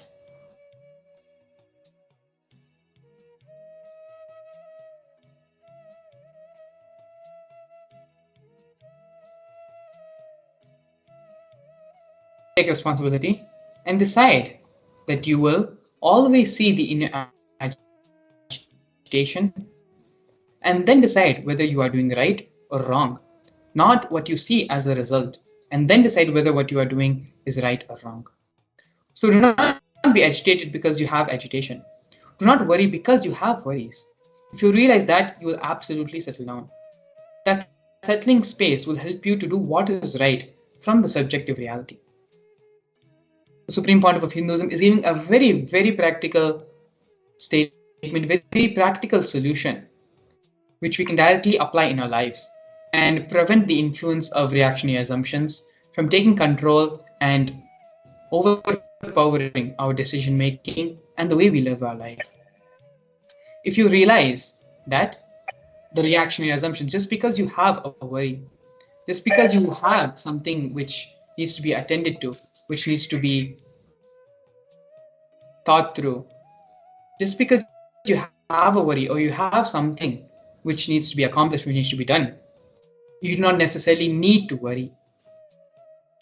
Worrying is not going to solve those problems. Having agitation, having stress about that scenario is not going to solve any problem. When you come to this conclusion, you do not need to be agitated. You do not need to worry just because you have worries. When you come to this conclusion and this understanding, naturally you will settle down and you'll be able to make the right mature cognition from the space of right maturity and cognition. You'll be able to make decisions. This is a fundamental understanding which we all need to cognize with. And it is through this understanding only can we stop living out of the reactionary assumptions and start living life so that you can manifest your full possibility. Life is a continuous challenge of the possibilities, adversities which we are going to continuously be facing. It is only your reaction, how you are going to handle the situation. Are you going to react from your reactionary assumptions, or are you going to handle that situation from a space of completion, from a space of thinking through, logically processing, and from maturity, which decides whether you will be successful, blissful, and be able to manifest your reality, or whether you will continue to be in delusion, in suffering, and blaming life for everything which is happening. Coming to this decision, understanding using the practical application, the powerful cognition which the Supreme Pandava of Hinduism has given. Do not be agitated because you have agitation. to not worry because you have worries. If you realize that, you will absolutely settle down. That settling space will help you to do what is right from the subjective reality. Take a few minutes and sit with yourself. You can close your eyes, that is also fine. This is a sankalpa, which we all need to take, a conscious will, which we all need to take in order to come out and stop functioning from our reactionary assumptions.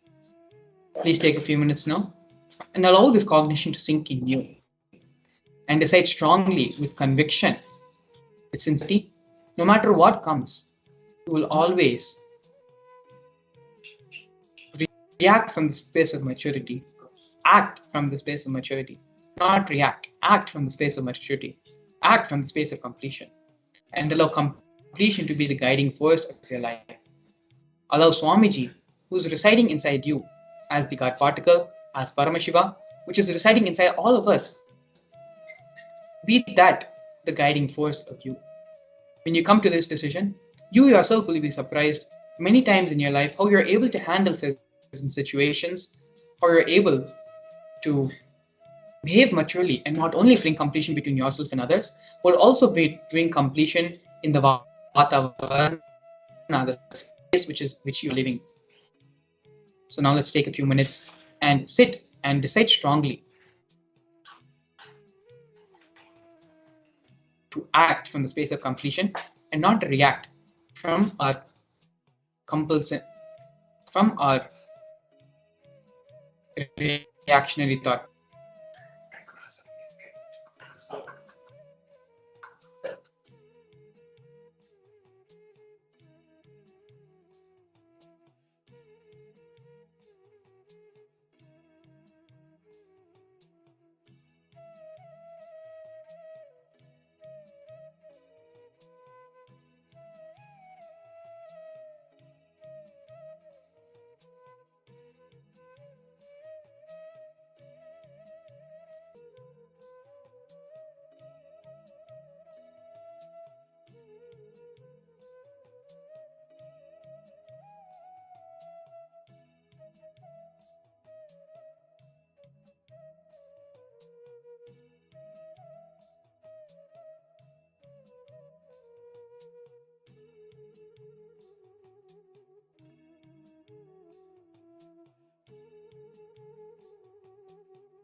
With this newfound conviction, with this newfound powerful cognition given by the Supreme Pontiff of Hinduism, we're going to be entering to the next segment of today's program, into a further segment which will ultimately lead with the Darshan of the Supreme Pontiff of Hinduism, giving the Bhava Darshan of Chandisha Murthy.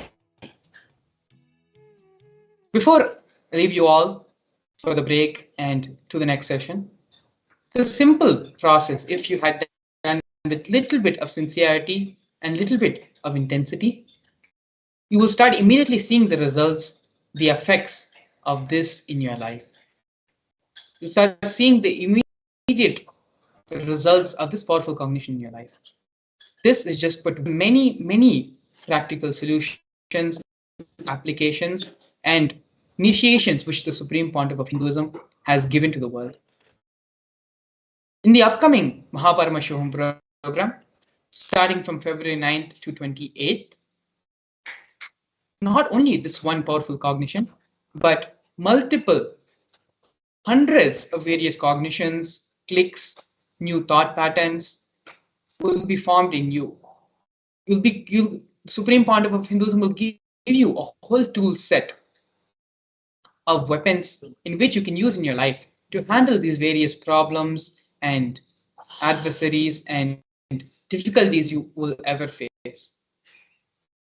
If you have experienced the benefit and experiencing the transformation of this one simple exercise, then imagine the scale and the amount of transformation which can happen to you over 21 days of directly sitting with the avatar, directly sitting with Swamiji. So without further delay, the registration link is being projected below. We have a QR code as well. You can scan the QR code or you can visit the website directly, paramashivam.org, and register yourself for this Paramashivam program. But directly, not only this, but multiple different problems in your life and Supreme Pontiff of Hinduism guidance personally for you, for what you need to understand and for what you need to practice in your life. Imagine having Swamiji just for you for 21 days and attending to each and every single aspect of your life, ironing it out, and giving you the solutions which you need to manifest your ultimate reality. It's all just but filling a form away. Visit the website paramashivam.org for more information and to register yourself for this program. And so now with this, I'll lead you into the next session of today's program. Please stay tuned with us. We'll be back with you after a short break.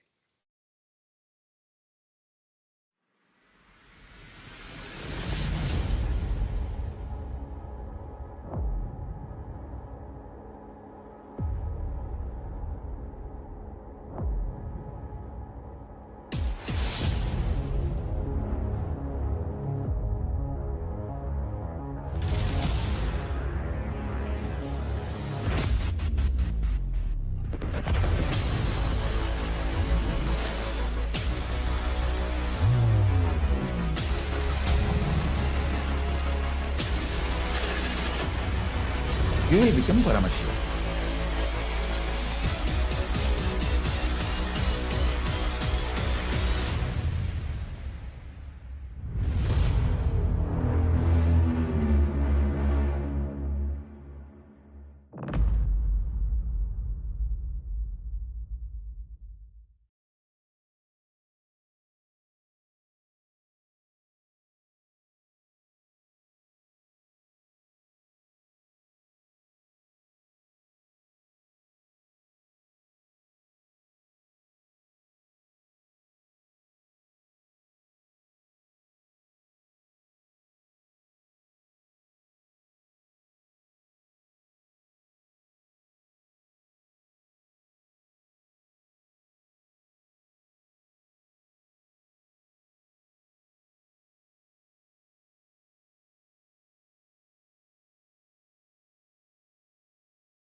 Nithyananda Paramashivam.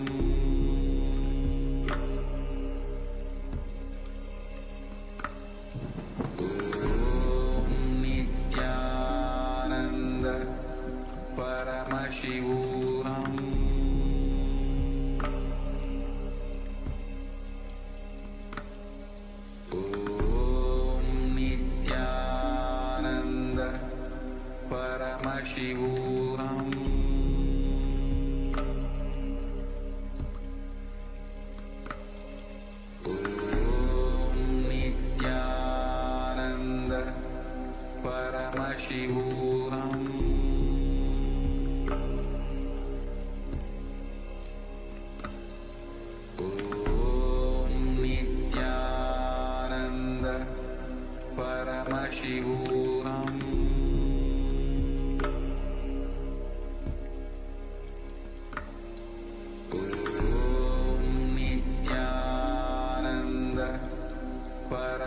Paramashivam.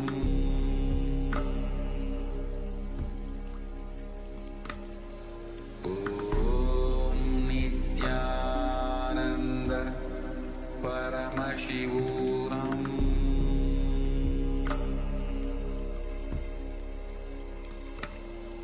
Om Nithyananda Paramashivam.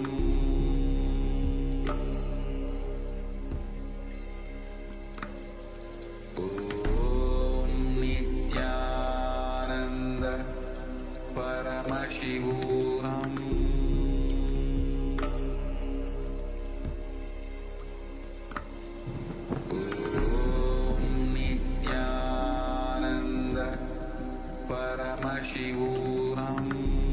Nithyananda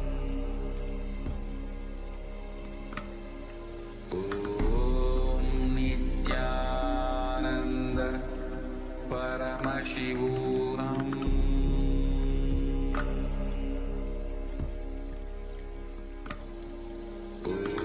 Om Nithyananda Paramashivam.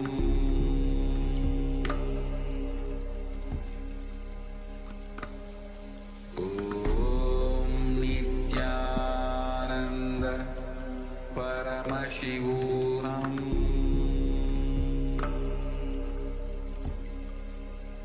Om Nithyananda Paramashivam.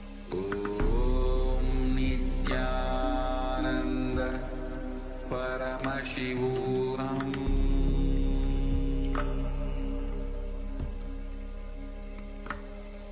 Om Nithyananda Paramashivam. Om Nithyananda Paramashivam. Om Nithyananda Paramashivam.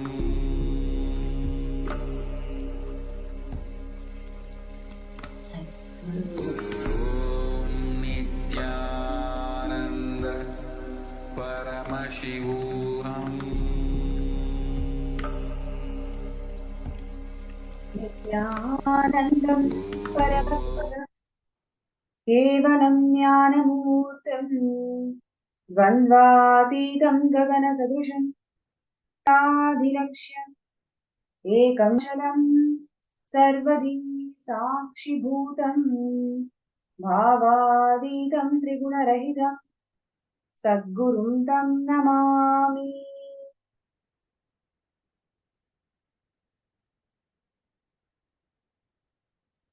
Nithyanandam.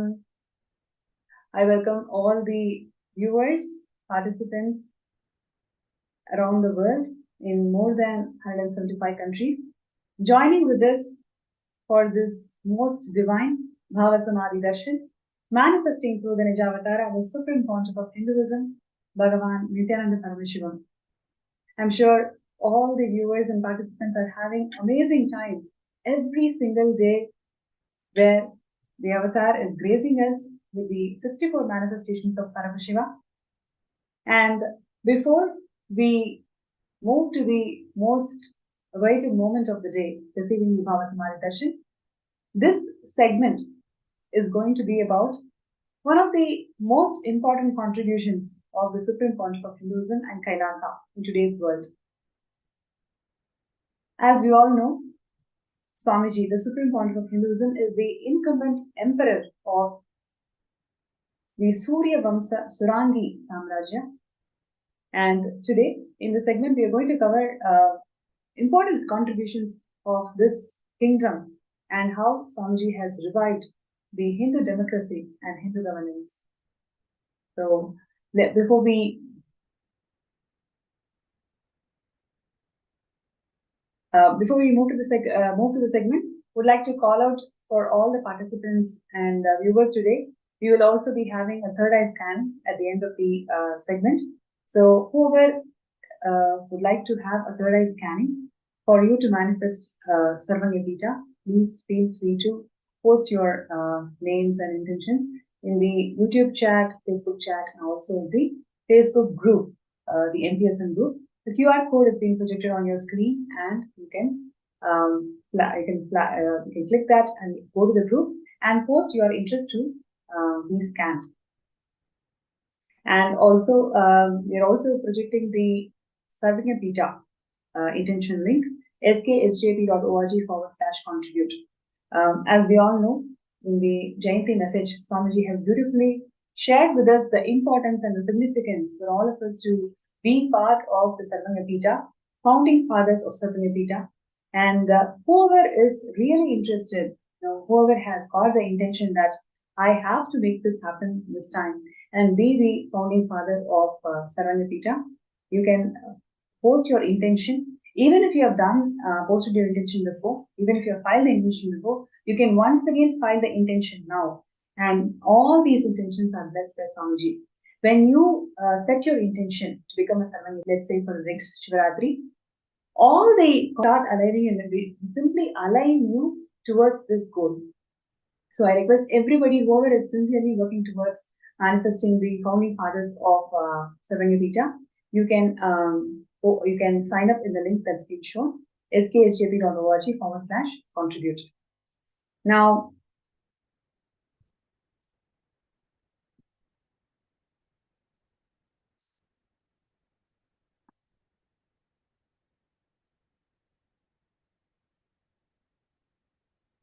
Now, let us enter into today's segment where we will be learning about Swamiji's contribution as the incumbent emperor of Surya Vamsa Surangi Samrajya.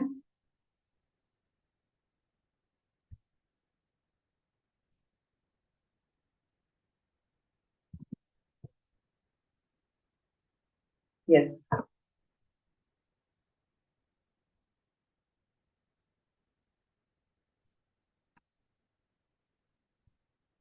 So how many of you have heard about the sun lineage? How many of you have actually connected or even thought about, okay, how does this sun lineage start and what are the various contributions of this Surya Vamsa lineage? You can see that literally this lineage has significance and its presence marked in all the 56 deshas of Hinduism, Sanatana Hindu Dharma.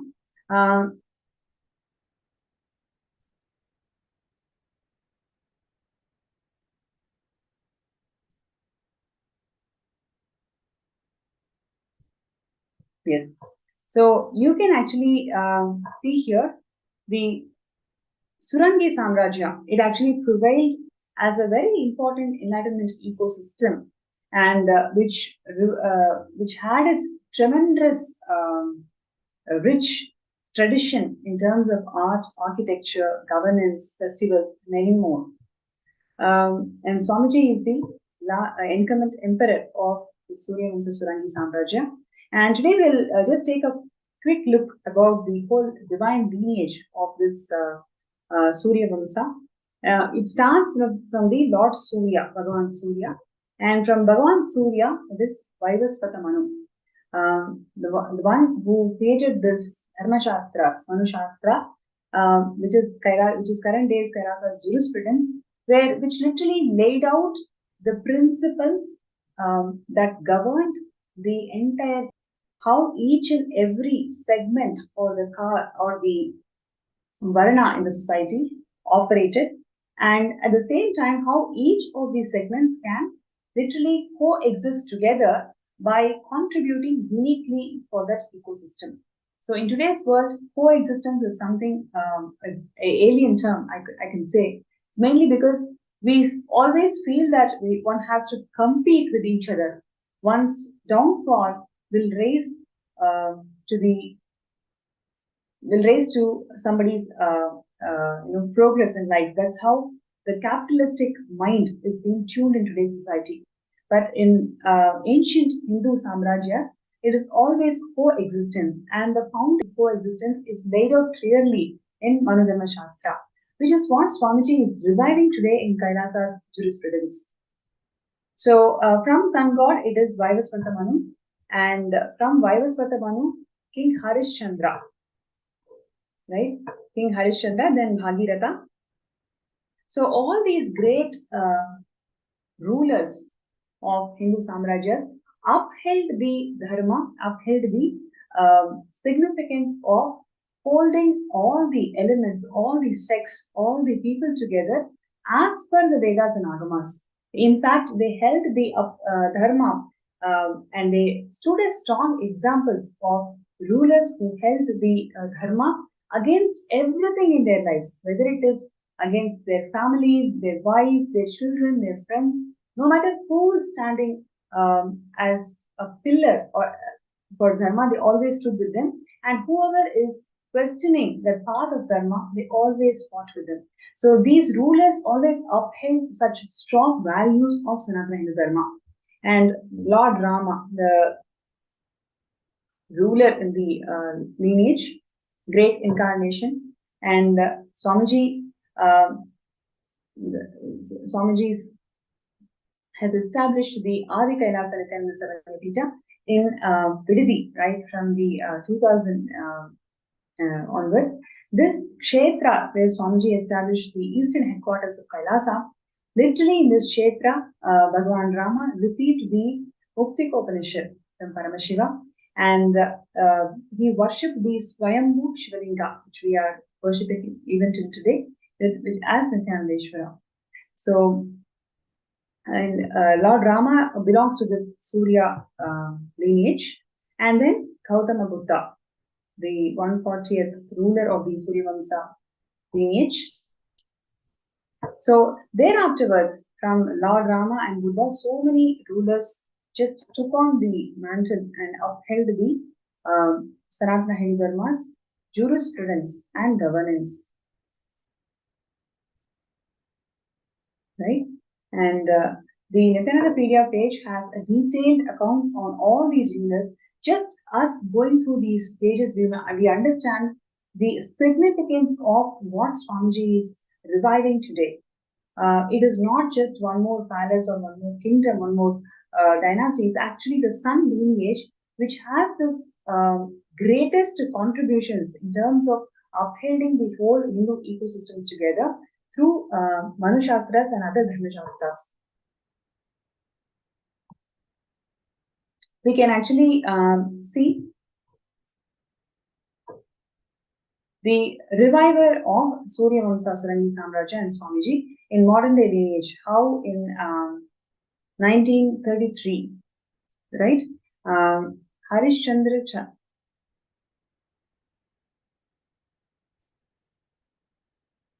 just a second.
Yes, and sorry for the technical glitch.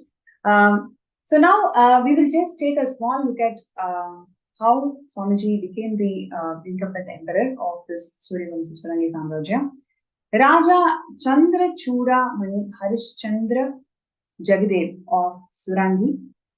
He shifted his palace from Surangi to the current location of Ichapuram, right? And he was succeeded to the throne. Literally, this kingdom was recognized as an independent nation by British, right? We can literally see just a couple of centuries before how this kingdom is actually recognized by British as an independent nation with its own sovereignty and ability to levy taxes, the extent of the territory being called as which literally had about 129 villages under it, right? So it is recognized as an independent nation with a sovereignty. And the title as a ruler of this kingdom and the palace that existed on the land, it still belongs to their kingdom, and it was handed over to Swamiji in 2004 in a grand legal succession, in a grand ceremony, in 2004 December and to January 2005. And Swamiji is the rightful inheritor and the ruler of this territory. And because of the post-independence annexed by the Indian Union in 1953, all these kingdoms were converted as the territories of India itself. And because of that, now we don't call it as an independent kingdom. But as per the British rule, it is recognized as an independent kingdom with its own sovereign land. See the coronation of Swamiji as the king of Surangi, where Rani Manjula Devi, the queen of Surangi, she is actually is offering her gratitude, and she was praying for somebody who can take up this role and the throne. She was praying to Paramashiva, and Paramashiva showed Swamiji in her dream, and after which she comes and offers this entire throne to Swamiji in 2004 itself.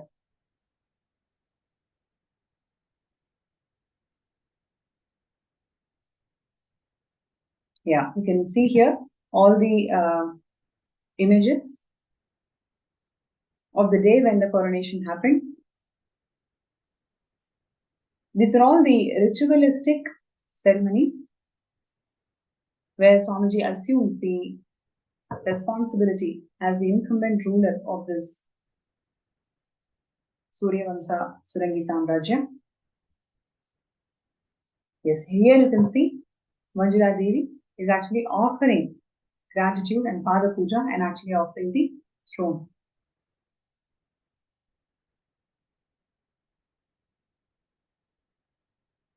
So these are all the celebrations that happened after Swamiji assumed the responsibility of being the incumbent emperor of Suryavamsa Surangi Samrajya.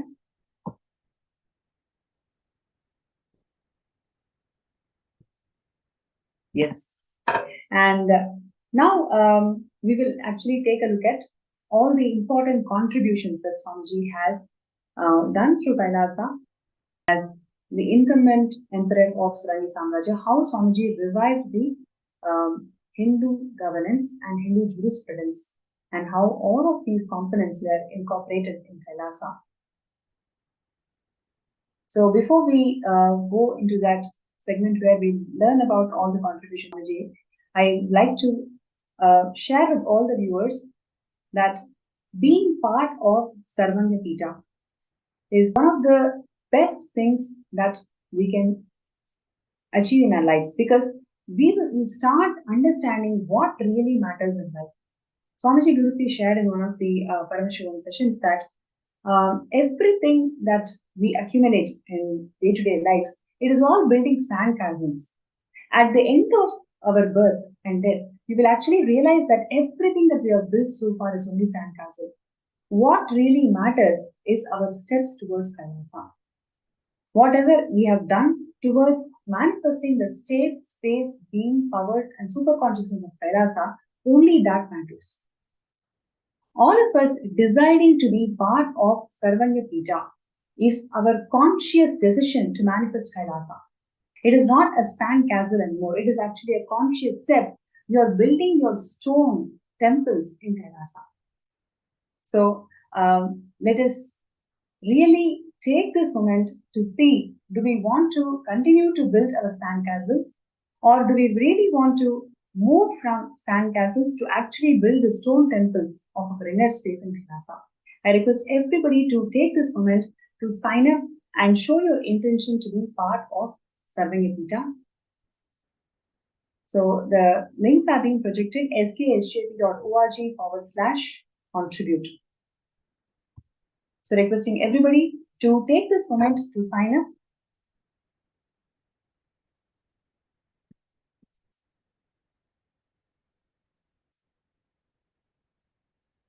sksjp.org/contribute. And before we learn about more contributions of Swamiji in reviving the Hindu governance and Hindu jurisprudence, in reviving all the contributions of Surya Vamsa in today's world, we will just take a look at the video where Swamiji is sharing the importance of Kailasa.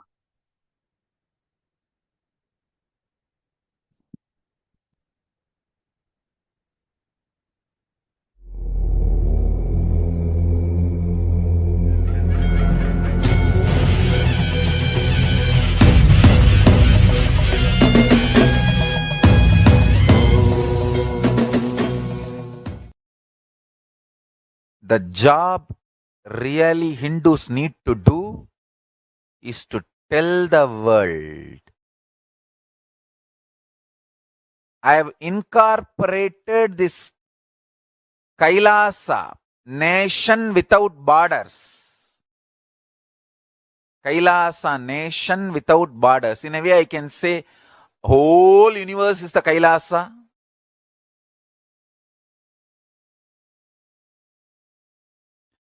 Kailasa, nation without borders. I've incorporated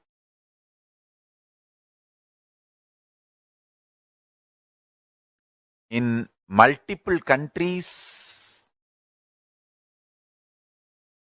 Each Kailasa will function in their own countries as per that country's law, within that country's law.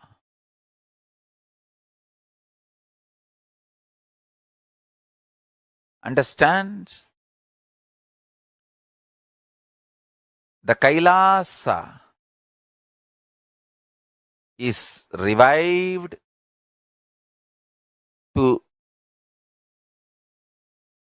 do contribution, uniting the nations for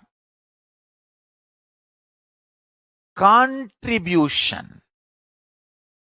Hinduism, Veda Agamas have great things to contribute to the world.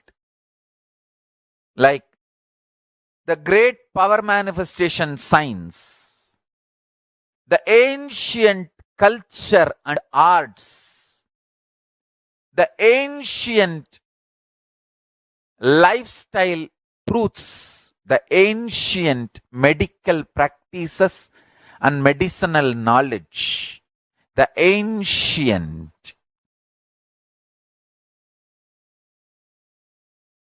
indigenous cultural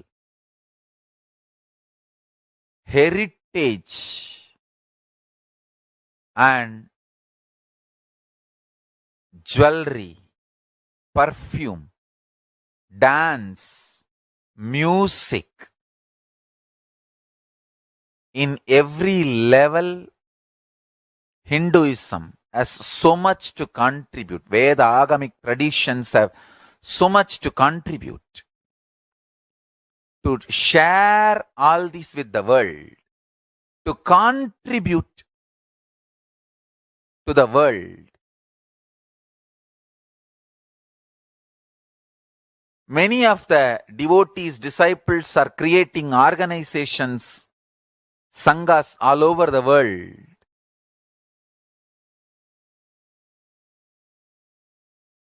uniting nations for the purpose of contributing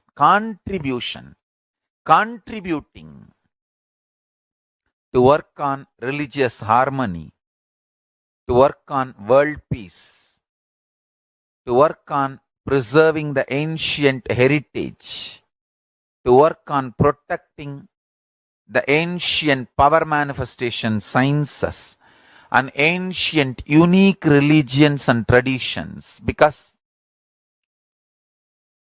people are trying to destroy indigenous cultures, the racists and supremacists. Racist supremacists are trying to destroy indigenous cultures all over the world, calling them cult and calling them all bad names and destroying them. All those indigenous traditions have so much to contribute to the humanity and the world. All of them need to be protected. All of them need to be safeguarded.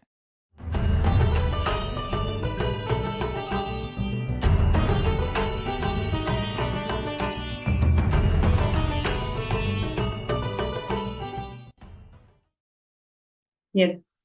And now we'll take a look at some of the very important contributions that Swamiji has done in the last 2 decades in reviving the ancient Suryavamsa Surangi Samrajya, especially the Hindu governance, Hindu democracy, and Hindu jurisprudence. How Swamiji has revived it consistently and constantly over the last 2 decades. Let's take a look at it. The first thing that I would like to share with all the viewers and participants today is the cosmic governance. How have you ever wondered how Paramashiva is governing the whole cosmos? Right?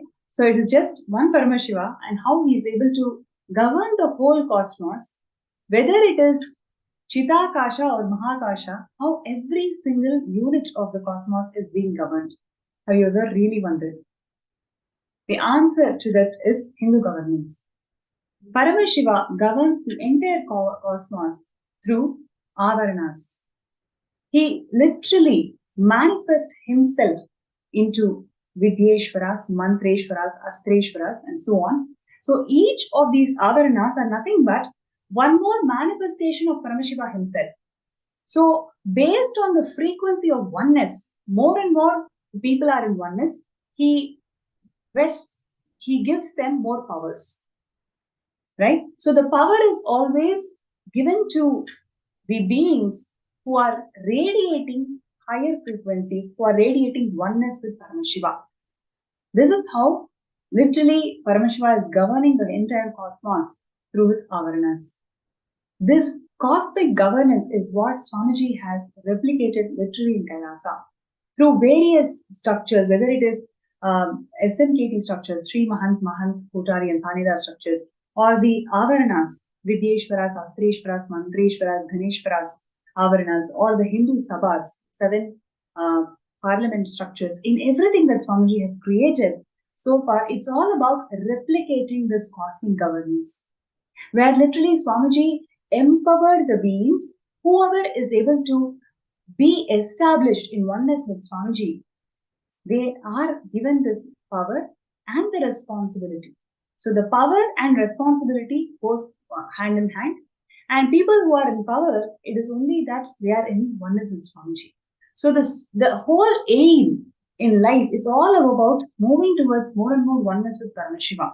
So whoever is able to hold that space of being in oneness with Paramashiva, they take up more responsibility. So the power, responsibility, and the spiritual frequency, spiritual progress, everything are in synergy. So that is exactly how Swamiji has established the whole Kailasa in the last 30 years. And this is exactly how the cosmos is governed by Paramashiva. The whole Hindu governance is how is established exactly in the same manner how Paramashiva is governing the cosmos. So, if you're able to connect to this, you really feel, wow, this is so amazing. I would like to really hear from all the participants and viewers, because first time when I heard it, I really felt, my God, this is so amazing, because you can see literally the whole civilization is moving towards more and more how one can establish towards oneness, right? So if you see the other countries, modern day countries, people in the power, people who are actually controlling the population, it's all about establishing themselves in terms of money or some insecurity that governs them, or hypocrisies. These are the components which is actually holding them towards being powerful in the society. Never the space of oneness, right? So the Hindus' democratic systems are so powerful, so advanced, and it is a time-tested solution for eras together, where literally the only context of every single human being is all about experiencing oneness with Paramashivam. And that is exactly how Swamiji has established this entire Kailasa governance. So if you feel that this is something very amazing contribution that Swamiji has done, I would like to really hear from all the viewers and participants just about this.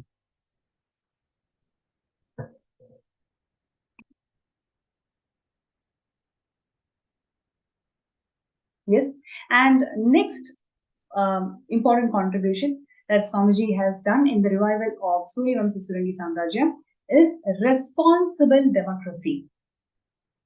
Right? How many of you are able to connect to this word called responsible democracy?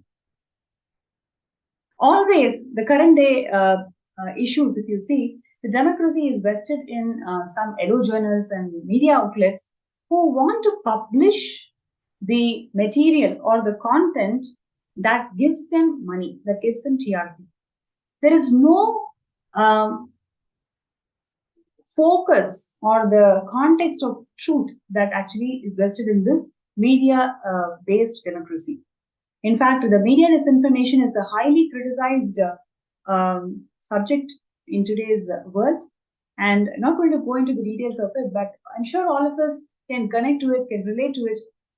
It is almost synonymous that don't ever watch the media anymore, because the whole news is always tainted. That is the sentiment that I'm sure all the common people are right now in. But in Hindu ecosystems, it's all about responsible democracy. Now, what is responsible democracy?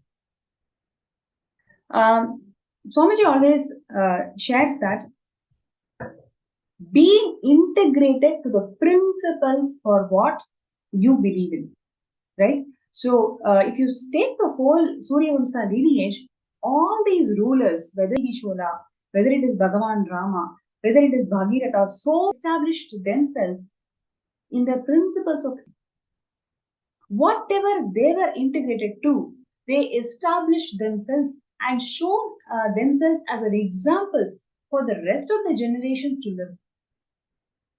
Nothing actually stood between them and the principles that they believed. So, the responsible democracy is all about empowering that aspect in you, where you start feeling that I am responsible for everything around me, and you exercise the power, you exercise the authority from the context of responsibilism.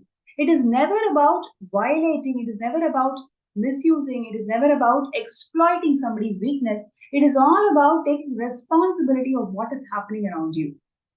So this is exactly how Swamiji has established the entire Kailasa governance, where it is all about responsible democracy. Whoever is feeling that they are responsible for what is happening around them, they get empowered in the Kailasa governance structure, right? So more and more you feel that, yes, I'm responsible for this, more and more you get empowered, because you and change the lives around you. Right? In today's world, I'm sure you can see it's all about blame game, right? Whether it is in politics, if you just take first two headlines of what we are having in the newspapers today, it is all about blame games. Who blames who?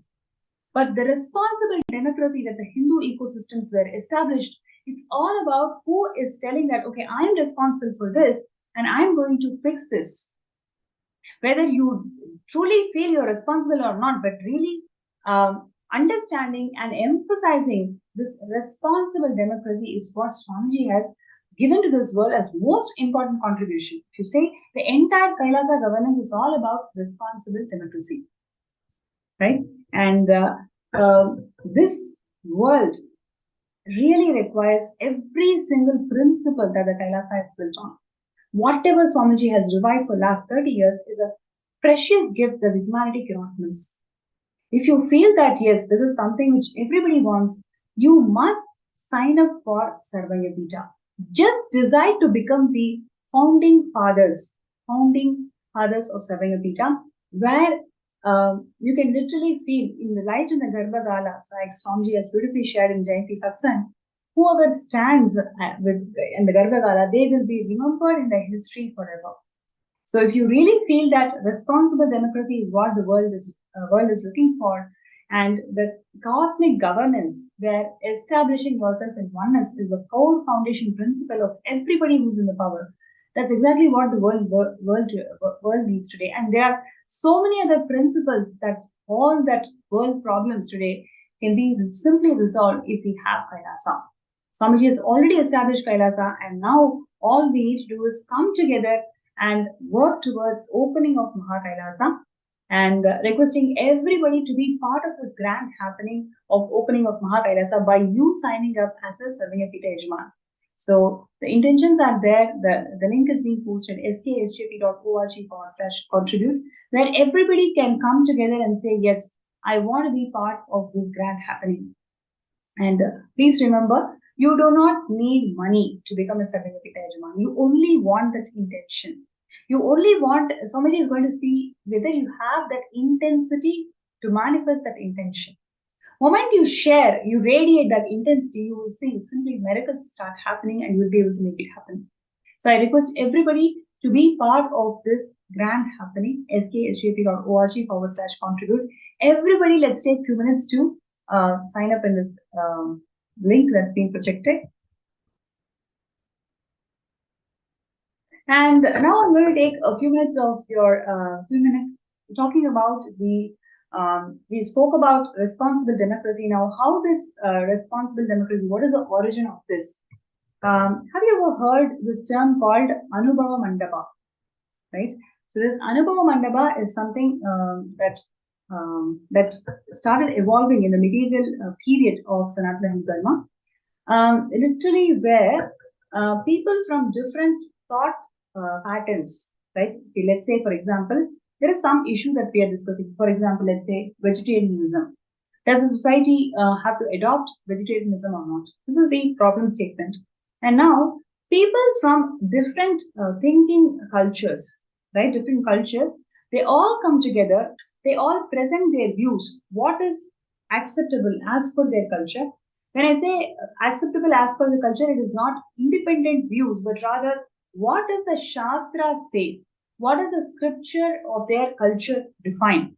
So you present all their views and understand what is the advantages and the disadvantages that is coming from different traditions and make an informed decision. So that is called Anubhava Mandapa. And this Anubhava Mandapa is a beautiful piece of parliamentarian democracy. And needless to say, we can see today, literally there is a stats that defines that more than 40% of parliamentary sessions do not happen because of the constant clashes between the ruling party and the opposition party. Literally 40%, right? So that's the state of affairs that we are in today. But those days we used to have the Anubhava Mandapa, where people from different cultures, different thinking traditions used to come and present their views, and all of these were taken into account to come to an informed decision, right? So this is exactly what Swamiji is reviving today through Hindu votes, right? Last few years, I'm sure you've seen so many contributions of Swamiji in Hindu votes.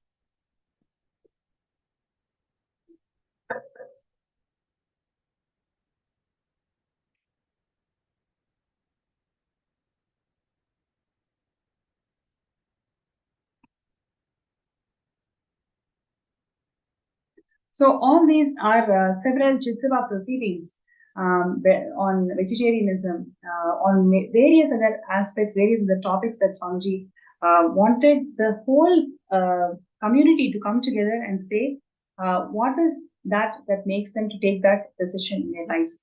So much of informed decisions were generated in the public through Chitsabha proceedings that Swamiji had conducted on vegetarianism, on oneness, whether you have to do an idol worship or not.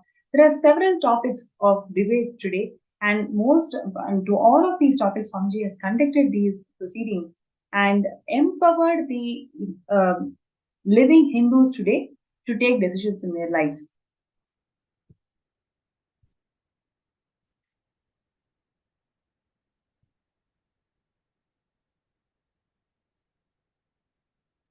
Right. And Kailasa provides that platform to one and all where you can express your point of view. And all these point of view will be checked or referenced across the views that Agamas and Vedas prescribe. Right. So every single decision that we take, it is all based on the Shastras, how Paramashiva has ordained us to live and empower us to make that decision in our lives. So Hindu votes, responsible democracy, these are all some of the most important contributions of Swamiji in terms of reviving the Surya Vamsa tradition. So if you all feel that this is something so important today, because in the world today where we do not discuss our issues, we only have conflicts, we only feel blamed or we blame others. This is happening in an individual family life to nation level, to community, to a nation. In every 3 degree levels, it is all about either you feel blamed or you blame others. But Swamiji has responsible democracy where everybody has a say as long as you take responsibility for it. So if you feel this is the most important contribution that the world needs today, I request everybody not to miss this opportunity and sign up in sksjp.com.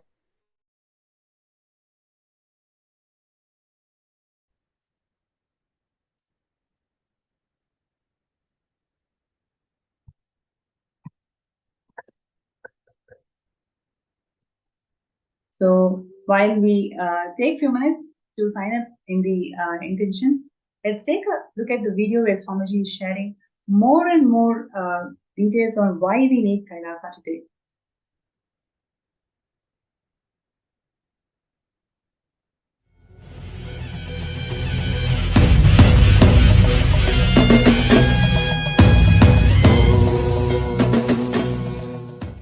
Why we need a Hindu nation? That question need to be addressed. Because the Hindu civilization is good, it need to be kept alive, we need a Hindu nation. But the civilization is getting destroyed in extremely alarming speed. Hindus are neither ready to wake up, and anyone who is even trying to wake up the Hindus is targeted and destroyed brutally. Fortunately, with the grace of Paramashiva, I am still alive. I am not killed. I did not fall. But the number of attempts on my life and the lawfare done on me and the defamation, destroying my identity, all this is enormous. If you see the volume of atrocity material generated on me in the internet, you will be shocked. Listen carefully. I want Hindus to know this truth. Understand? The target of anti-Hindu elements is not me, you. Because I am defending all of you, I am being targeted. Listen. Wake up to that. Oh Hindus, the target of anti-Hindu elements is not me, you. Because I am defending you, protecting you, they are targeting me. Wake up to this truth. Let me reveal some of these truths step by step. First, India has two layers: civilizational nation, territorial nation. The threats territory is facing, all of you know. But the threats civilizational nation is facing, unsaid. Even the Hindus are not waking up to this truth. The threat Hindu civilizational nation is facing, even Hindus strongly believe system is wrong. Oh God. Hey, this is the system which made you live, which is your life, which is still keeping you alive, the only existing ancient civilization. There are 49 ancient civilizations. All 48 has disappeared. The only living continuous, only continuously living unbroken civilization is Hindu civilization. The reason, one and only reason, is caste system. Kula talchi uyarchi sollal pavam. That line I agree. There is no higher or lower among the caste. That I agree. But don't try to dismantle the very caste system. The caste system kept this civilization alive. Deity worship kept the civilization alive. Temples kept the civilization alive.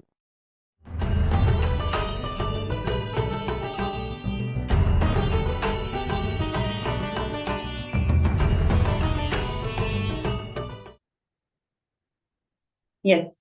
And welcome back.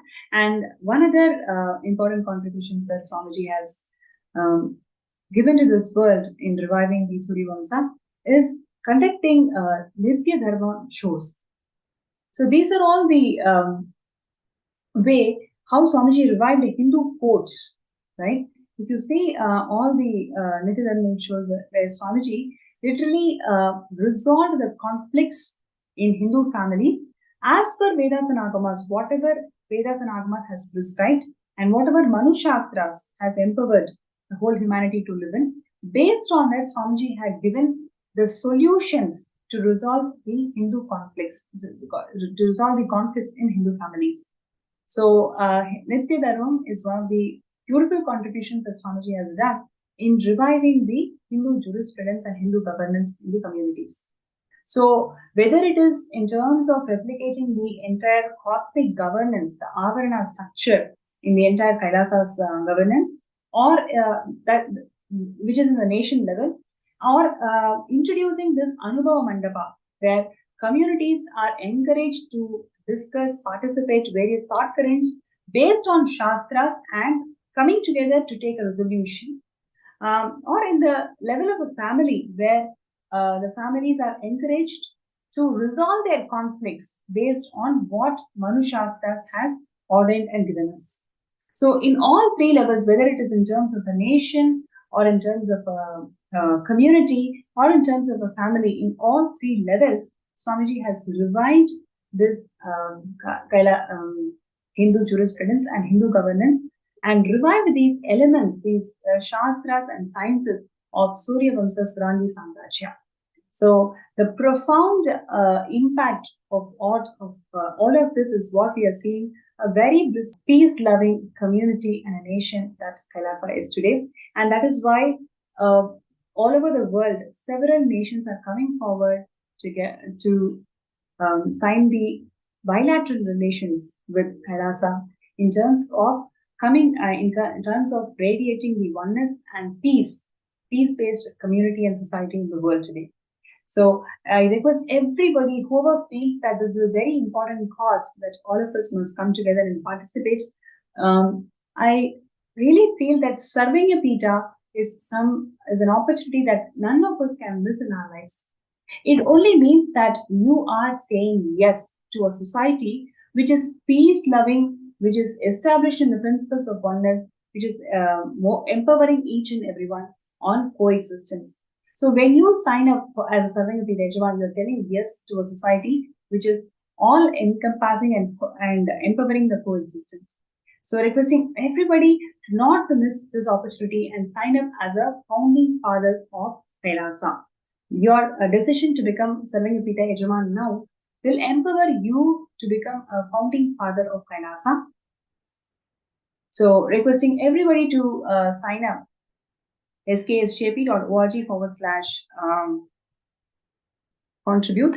And if you are really inspired by all these various contributions of Swamiji, you can post your interest, your comments in the Facebook group, in YouTube comments, etc. And we can take a look at the Swamiji's sharing the importance of Kailasa Nation before we get into a segment where we have a speaker who's going to share his experiences of being with Swamiji, being part of Kailasa, and why serving a Pita.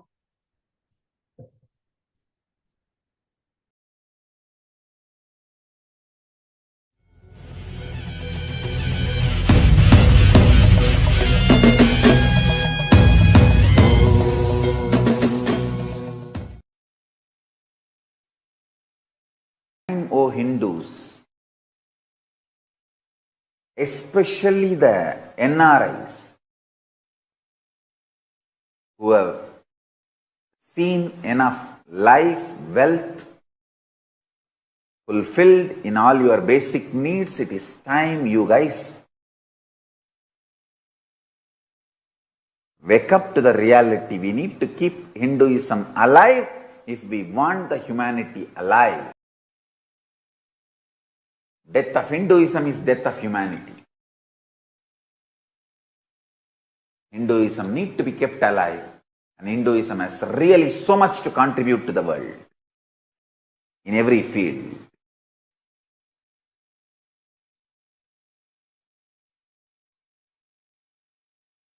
Hinduism needs to be kept alive for humanity to be alive. Hinduism has a purpose. It should neither be diluted nor destroyed. Everything about Hinduism should be made legitimate. The judiciary, Hindu administration, Hindu economic principles, Hindu constitution, Hindu medicine, astrology, Hindu astronomy, Hindu methodology of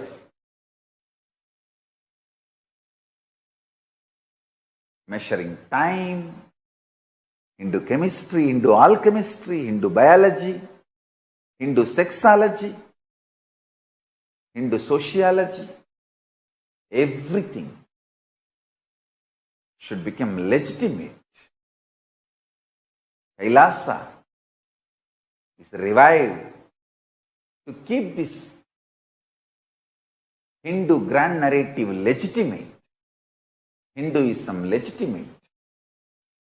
I request all Hindus humbly. I am not asking you your wealth. I am not asking you your hard-earned money. I am asking you, give birth to 2 more kids than your need. If you want to take care of you in your old age, give birth to 5.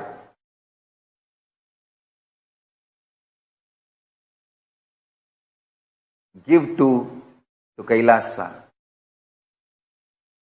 to bring up in Gurukul, Hindu Gurukul.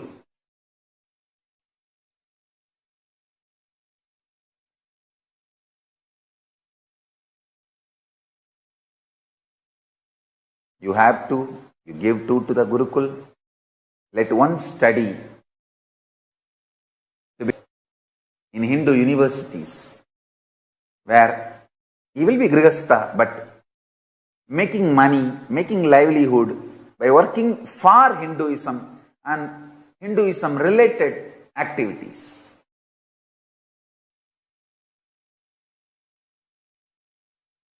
Understand? I'm only asking you, give me kids. We need to revive Hinduism. I am not interested in the overnight organizations, this modern day art of jinging, art of dunging, art of bunging, jing yoga, jung yoga, bung yoga.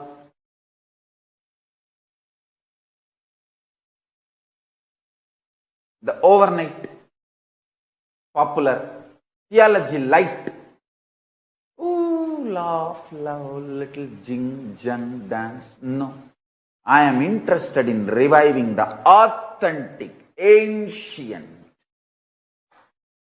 most authentic Hindu enlightened civilization. I am interested in building stone temples, which may take my whole life, but which will be there till the sun and the moon is alive.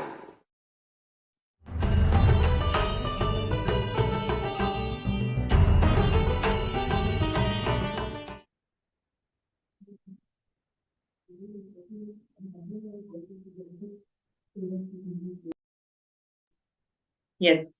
And now in this segment, we are going to have a very interesting speaker, Saurav Ganejaji from USA.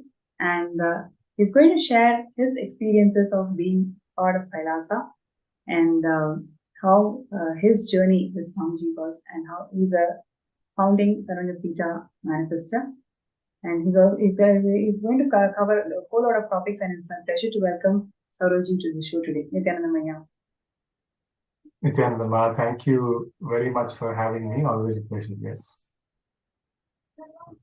Great. So, in terms of sharing, I really don't know where to start. Yes, Ma, go ahead. Please direct. Yes. Yes. So, Sauravji, like I mentioned, there are so many things that you can share with all of our viewers today. But firstly, I would like to hear from you the one fact that you've been attending the Paramashivam program, the 21 days program that Swamiji blesses and initiates all of us into that experience of Paramashivam. Over many seasons, you've been attending, and you also ensure that your family is also part of this program. So, would you like to share with all our viewers your journey of being part of this programs with Swamiji? Yes, absolutely, Ma. That's a very beautiful starting point. I mean, just before going into the depth of the experiences that I have received through attending Paramashivam, through the initiations, powerful spiritual experiences and miracles in life that have happened. I mean, just looking back into my life and why I'm so hooked on attending all these Paramashivam programs, right? Every time Swamiji upgrades something, I'm literally salivating, right? I'm wanting to attend and wanting to not miss initiations.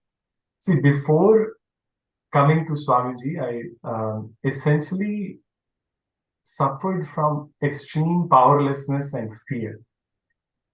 And the whole life was literally tainted by one powerlessness after the other. Anything that I wanted to change in my life, I used to feel powerless about it. I had so many fears. Any new thing I would start, I would simply self-sabotage myself. And it's not that I did not understand spirituality, I did not know spirituality, I had read a lot. But after coming to Swamiji, everything just became intensely alive. All the spiritual principles simply became practical for me. Earlier, I used to think spirituality is different. It is just related to enlightenment. Living a practical life is very, very different. This is related to earning money and job and family and all these things. There was a huge gap, delusional gap. And as soon as I found Swamiji, and even finding Swamiji happened because I intensely prayed to the cosmos. I said, I need to find a master who is in the body. Somebody who I can relate to, somebody who I can hear, somebody who I can see. That's how I found Swamiji. And after finding Swamiji and the best things that the Supreme Pontiff of Hinduism has to offer are always packaged beautifully in the Paramashivam programs. This is what I call the best of the best. So ultimately, the first Paramashivam I attended, I came to Swamiji late 2018, and it was during the pandemic time. The pandemic started, and Swamiji announced the first online Paramashivam. That was my intense entry into all things related to, or all the teachings that Swamiji has given. I clearly remember unclutching, completion exercises, and the initiations. I remember there was one Kalabhairava Darshan where simply my whole body was shaking with energy. It's almost like all the fear in my muscles was being wrung out. That's the intense feeling I had. And then from then on, it's just been one after the other. Every program, Swamiji brings new energy, new excitement, new technology. I would say even new science. I don't consider Swamiji just as a guru or the incarnation of Paramashiva. I also look at him, I also connect to him as the best scientist. Because when he brings something new and he gives the initiation, he also gives the jnana behind it. You know, whether it's Navakanda Samadhi, Yoga Samadhi, or any of the new powerful initiations that we have been receiving through the past couple of programs, he provides beautiful scientific construct and context.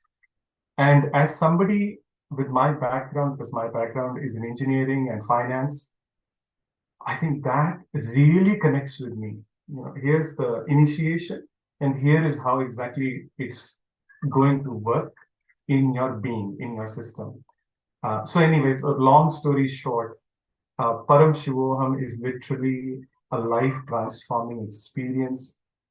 It was when I started with my first Paramashivam experience, it still is, and in the future it will continue to be. There is absolutely no doubt in my mind. I would suggest anybody who doesn't have the time, who feels stuck, just connecting to Swamiji and praying, everything he takes care of. How the time will be managed, how family will be managed, how job will be managed. I'm actually an example of that, because until 18 months ago, I was in a 9-to-5 job. And because of that, I was missing many initiations and live darshans from Swamiji, which used to happen afternoon New York time. One day, I just decided enough is enough. So I intensely connected to Swamiji and I said, Swamiji, I don't want this kind of job anymore, which does not allow me the flexibility to attend all your live initiations. And 6 months later, I was done with my job. And I basically started a brand new way of sustaining myself financially. So how beautifully things just realign in your life, and how beautifully by making a sankalpa to connect to Swamiji, to his teachings, to his mission, how it just simply rearranges everything around you, your family members, your environment, the place you are at, everything gets taken care of. So, in a nutshell, I cannot recommend attending Paramashivam more than this. It is a life-transforming experience. Absolutely. And for each and every participant I've seen, the same thing. Everybody has seen miracles in their life. Yes.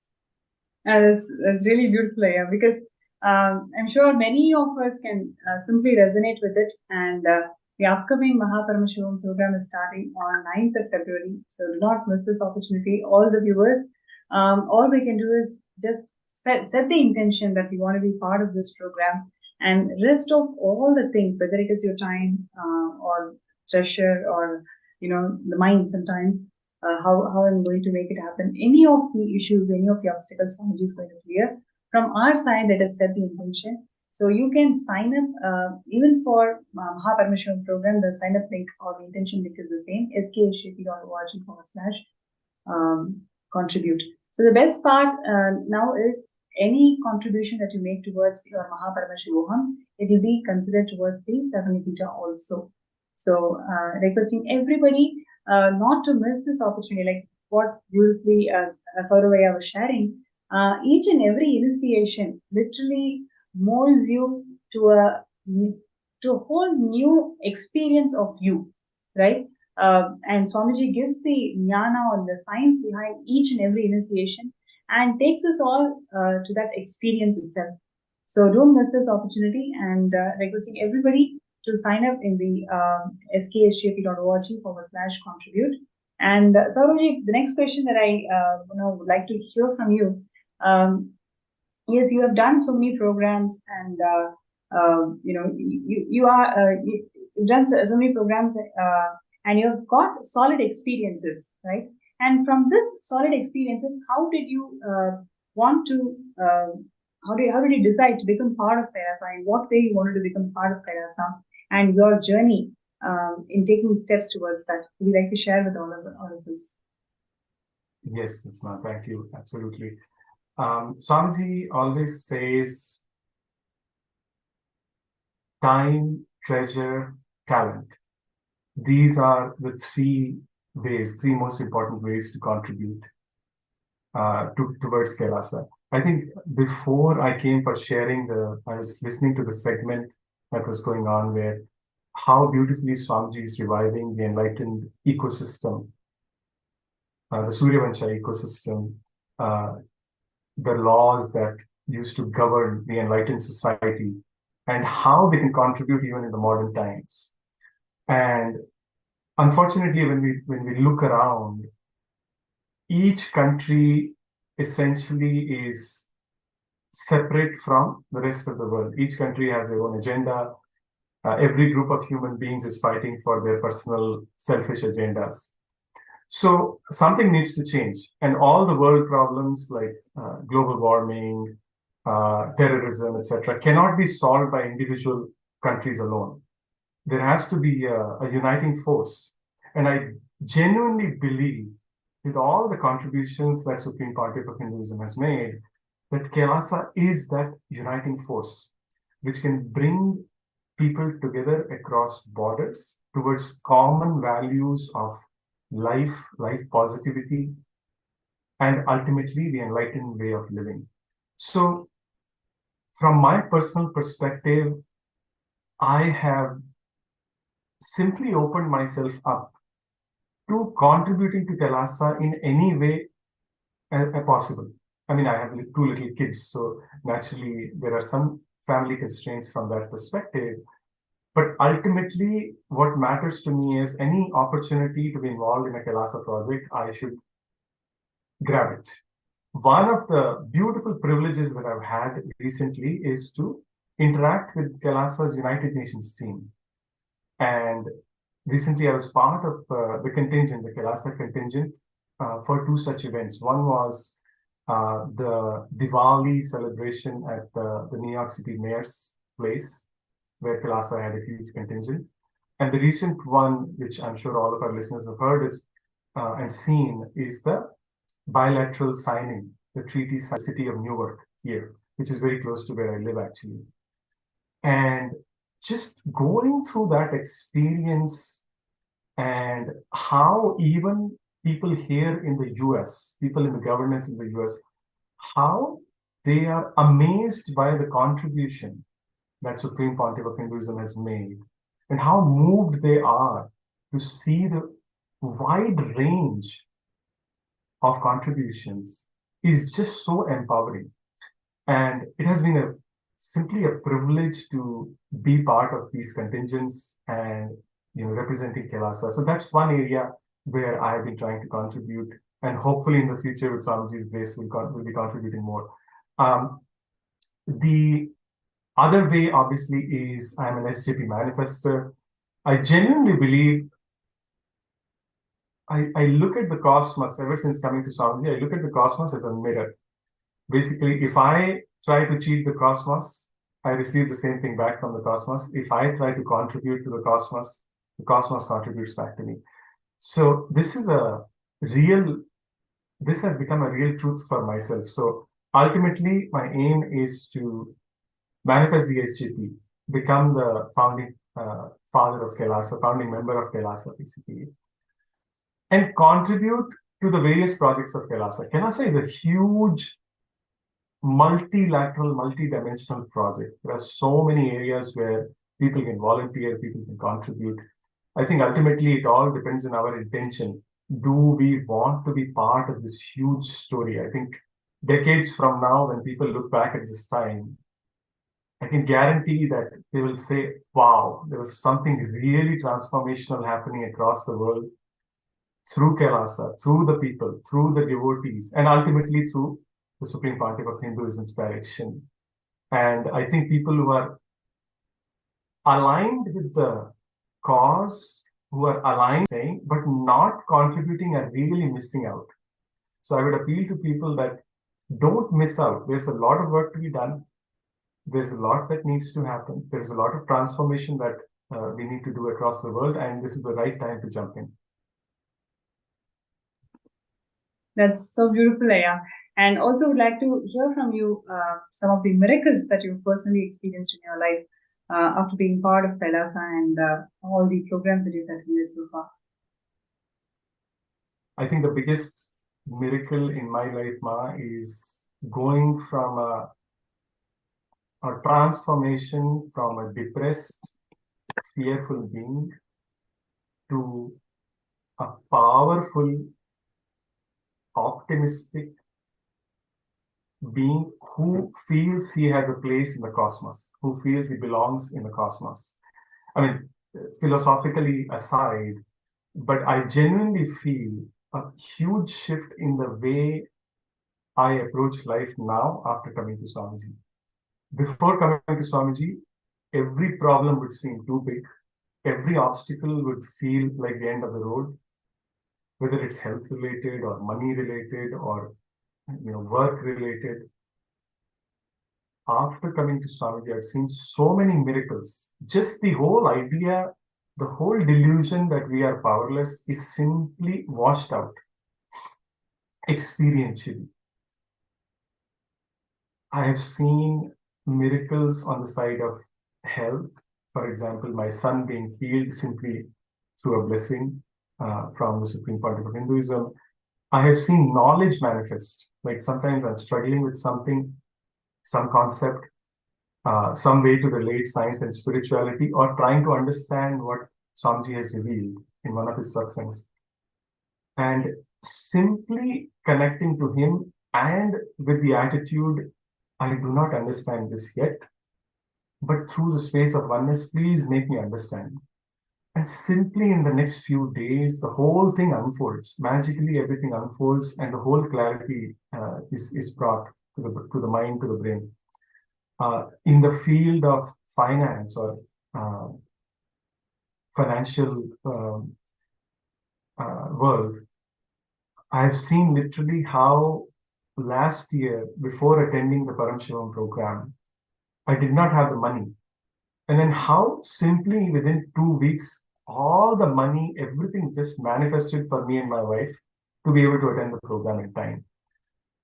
So again, I mean, actually, I would say, honestly speaking, now I've stopped counting the miracles. Now I realize that life itself is a miracle. Finding Swamiji is the biggest miracle. Everything else is just the side effect of that first miracle.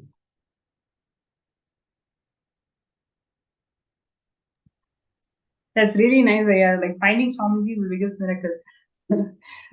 So true. So fortunate as all of us are for having Swamiji in our lives, where literally all of us are personally guided, receiving all these amazing initiations. Next, we are going to be having Bhava Samadhi Darshan of Swamiji. What a fortunate life all of us are in when Incarnation himself has descended and reviving Kailasa. This is the most important moment in our lives where Swamiji, in fact, we shared in the Jayanti Satsang that whoever is deciding to be part of this founding fathers of Kailasa, your Janma Sabalya, meaning the time that you've taken birth, right from the time you were an amoeba till now, every single lifetime and life form is going to be simply fulfilled by your decision to be part of founding fathers of Kailasa. So everybody out there, let's take this moment, let's take this time to decide that, okay, let me move from building all these sandcastles in life to actually building the stone temples in our inner space, where literally we feel that Kailasa is the only priority, and decide to become the Sarvagapita Yajman. So requesting all viewers and participants to take this time to sign up as Sarvagapita Yajman, and we will be moving on to third eye scanning segment. And meanwhile, would like to thank Saurav and Ejaji. Thank you so much for joining our segment today. Definitely, you have shared such beautiful insights of why being part of Kailasa is so important, why we have to become a Sarvagapita Yajman, and all the amazing miracles that you've shared with us today. Thank you so much, Aya. Thank you, Nithyananda. Thank you for having me. And yes. And dear viewers, we will be now moving on to a third eye scanning segment, where any of you whoever is finding a difficulty, finding an obstacle to manifest Sarvagapita, and if there is something that is actually stopping you to become a founding father of Kailasa, name and your request to be scanned through third eye, and yes, we're just checking all the social media platforms. If any of you have posted your interest to be scanned, you immediately get on to third eye scan. And all the people and the participants, whoever if you've already been scanned, and very able to implement the solutions that third eye revealed. Where Swamiji had revealed you to do something, very able to implement it, and what was your result? You can also post that.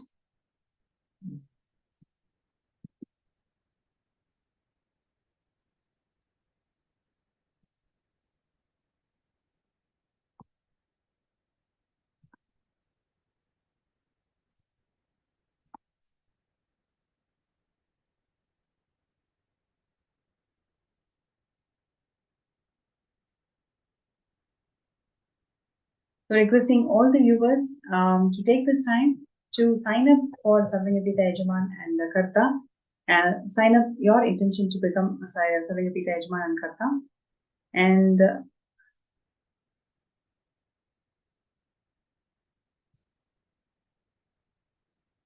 so there's a member from YouTube who's saying that, Richard, a new member. Oh wow, even Buddha. Yes, even Buddha belongs to the Surya Vamsa lineage.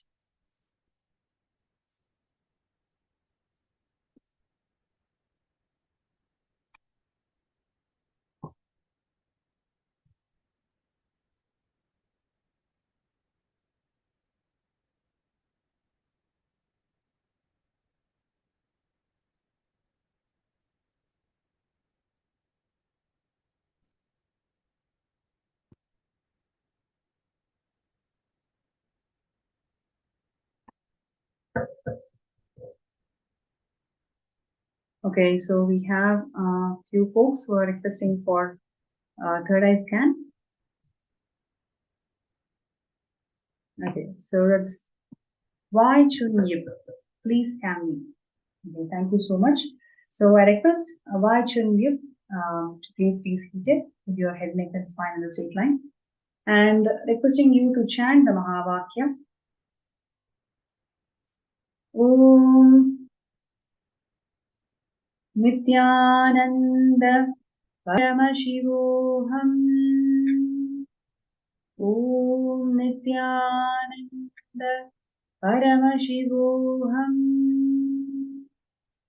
Om Nithyananda Paramashivam.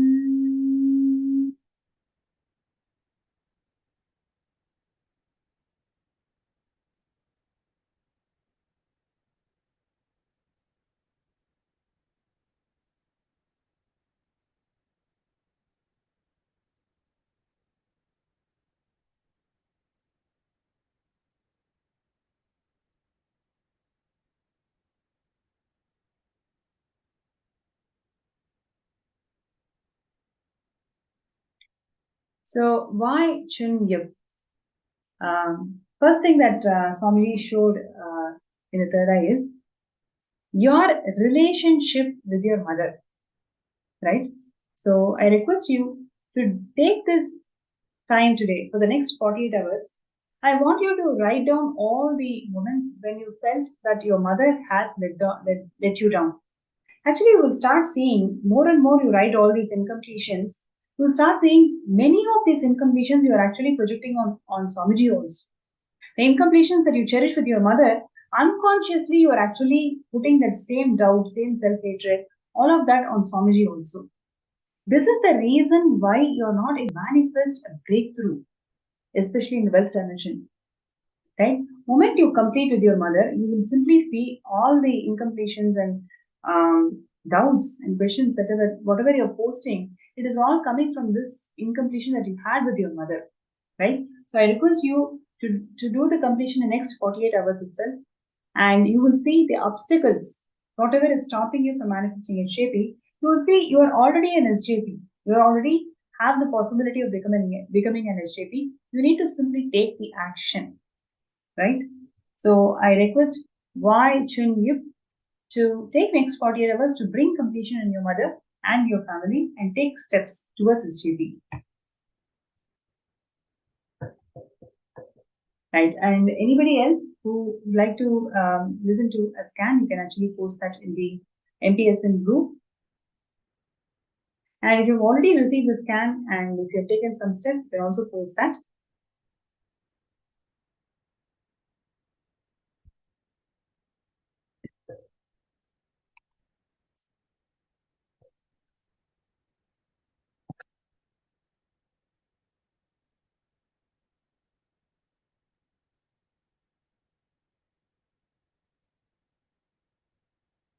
Okay, next we have Alpa Patel. Would like scan, please. Okay, great.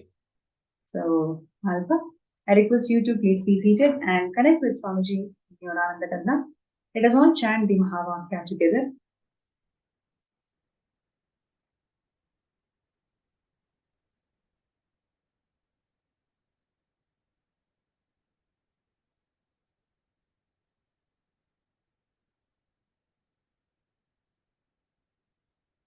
Om Nithyananda Paramashivam. Om Nithyananda Paramashivam. Om Nithyananda Paramashivam.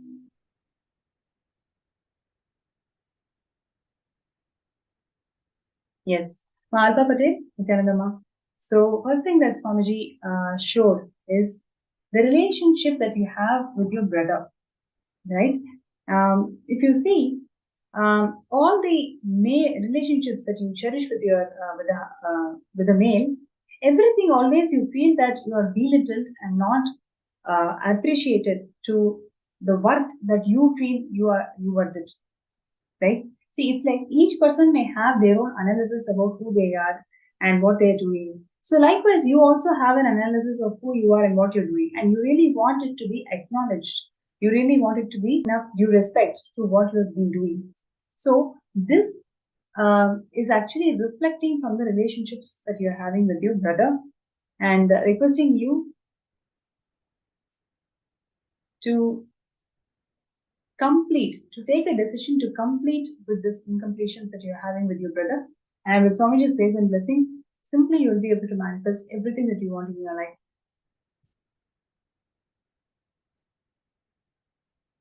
Right. And Hiranmai, can you scan me, please? Yes. Hiranmai, I would like to know what happened after my last scan. And remember, I've told you certain things to be done in the previous scan. So would you like to share about the steps that you've taken towards that?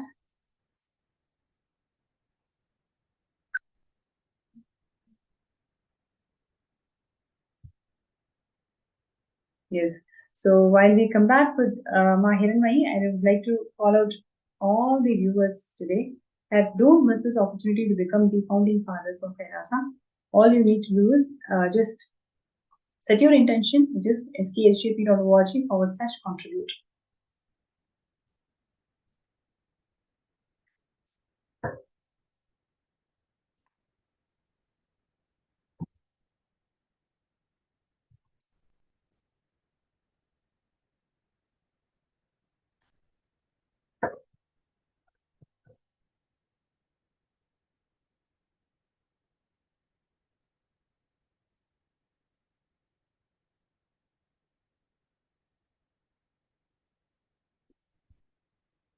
So requesting everybody to be part of this grand happening of Kailash, where literally gods and goddesses are going to be manifested, who is going to govern the whole Kailasa ecosystem by the blessings of Swamiji. So requesting everybody to take this decision, whatever is holding you, whatever insecurity is stopping you, just make it redundant by you signing up, you setting the intention to become the SJP.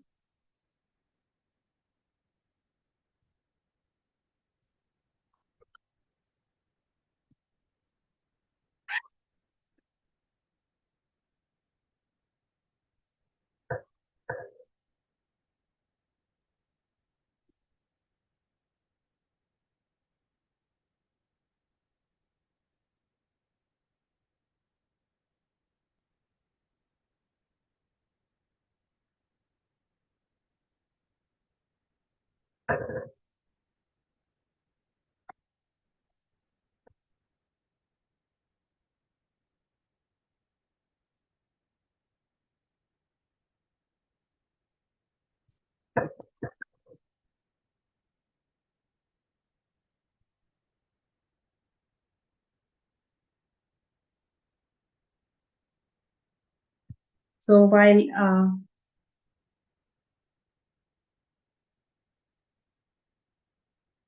okay, so while we are waiting for all the participants to take a moment to sign up in the Sarvanyapita, would like to remind all the participants every decision that you make consciously, Swamiji is going to support that decision, and with this blessings you'll be able to manifest it. So requesting all to take this decision that you're going to manifest it no matter what obstacle comes, you're going to be there, setting that intention strongly, focusing and working with the intensity that you want to become the Sanatpita Yajman.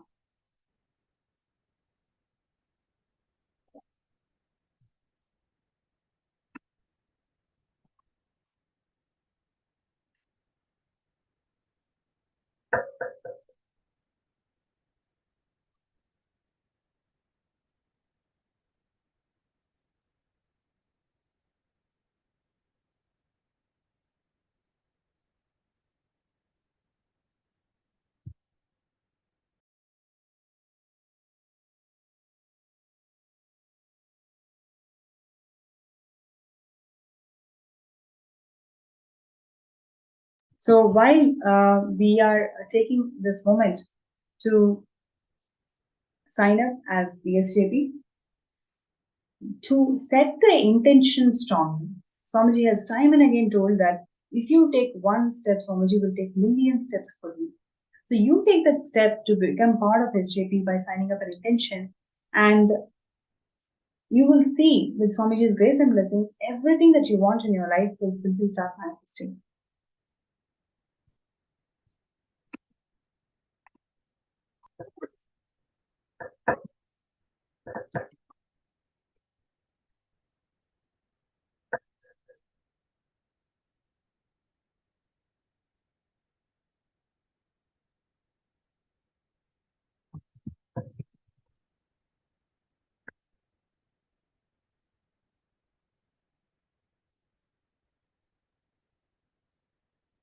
So requesting everybody, and at the same time, if you would like to get a third eye scan done, you can also post that in the MPSN group.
Yes.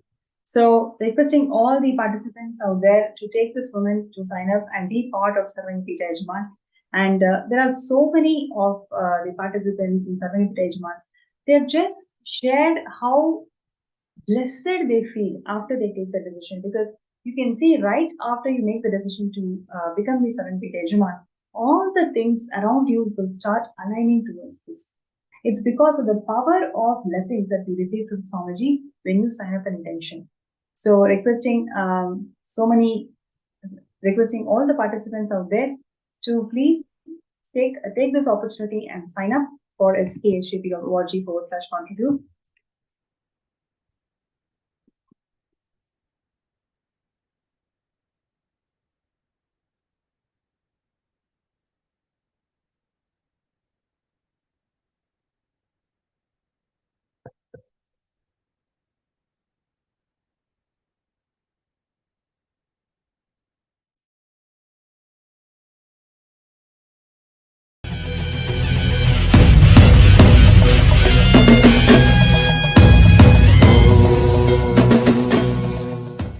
See, unfortunately, Hindus lost the understanding about this collective integrity.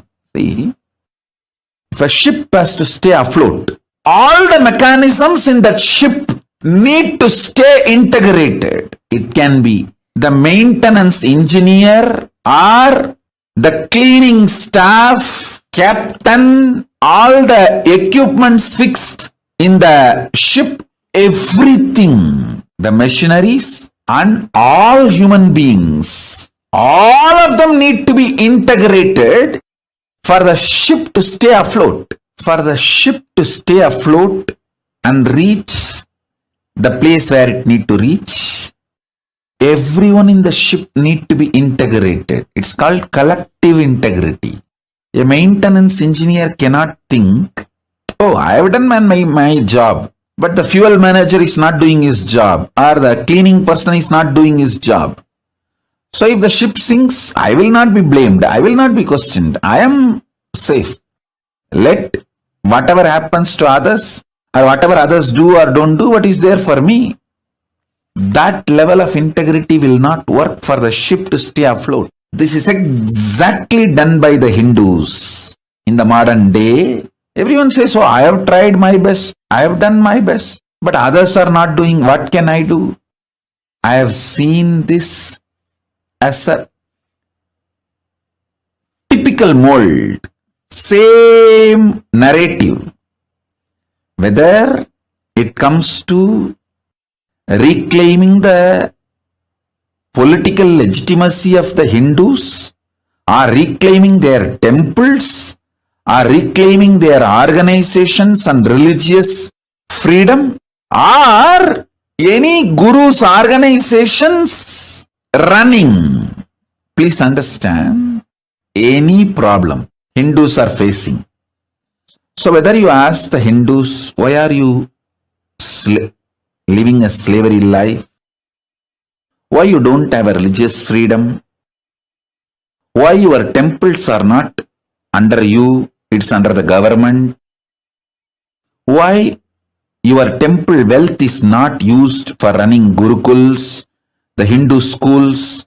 Why your temple wealth is not being used to develop and spread Hindu medicines? Why you guys are not having any respect for the greatest and oldest jurisprudence, the Hindu law Manusmriti? Everyone will have one answer. Oh, I am done, I am doing whatever I can, but others are not doing. What can I do? Exact answer. A maintenance engineer in a ship, if he gives, what will happen to the ship? That exactly same thing is happening to these guys. We need Hindus to start thinking with a collective integrity, not only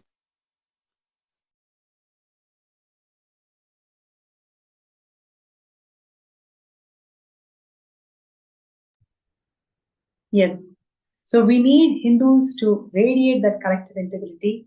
Each one of us, let us all get out of this criminal negligence that somebody is going to contribute.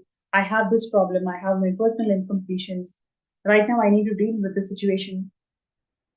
If you withdraw and think that next person is going to come and contribute to Kailasa, that is exactly where we lack the collective integrity. That is exactly the criminal negligence that all the Hindus are stuck. Let us stop looking at somebody else who's going to contribute. It is you and me who's going to make the Kailasa happen. It is you and me who needs to take the decision to contribute and make the Kailasa happen.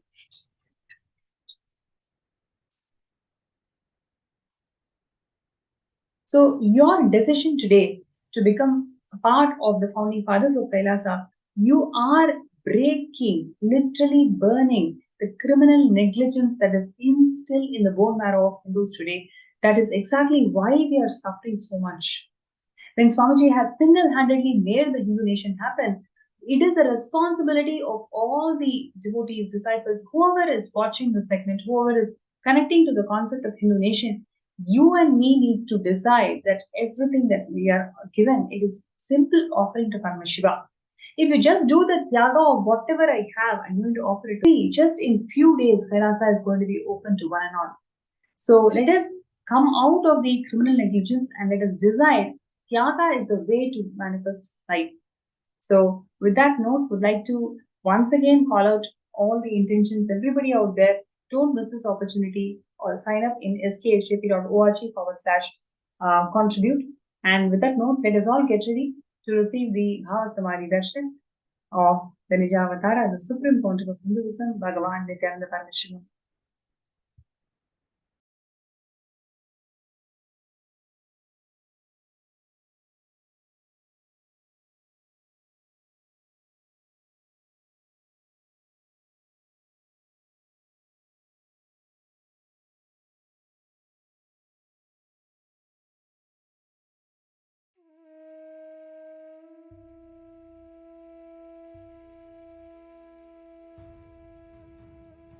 We all had a very engaging and very beautiful segment just now with Manitya Pranapriyananda.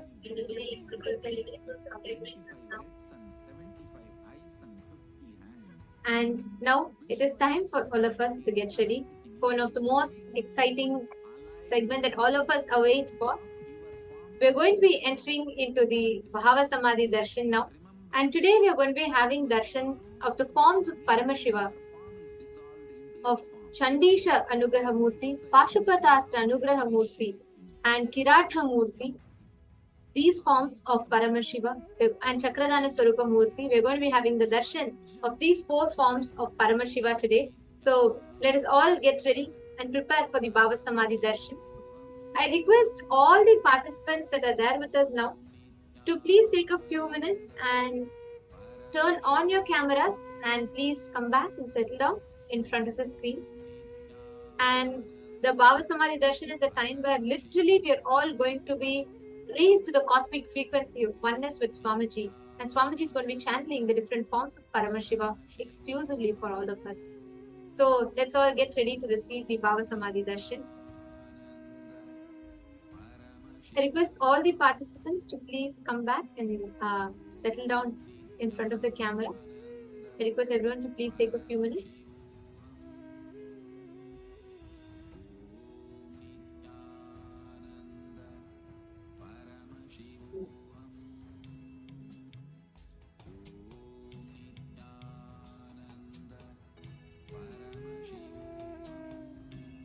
Yes, I still see that there are a lot of participants with your cameras off and all the viewers on YouTube and Facebook. Darshan is a very, very, very sacred process. The space itself is very sacred. So we highly encourage that you all are seated. When you are having the darshan, just take a few minutes and sit down and enjoy the darshan. Do not get distracted or do not get into any other thing. So please, I request every one of you to make sure that you're all settling down in front of the camera.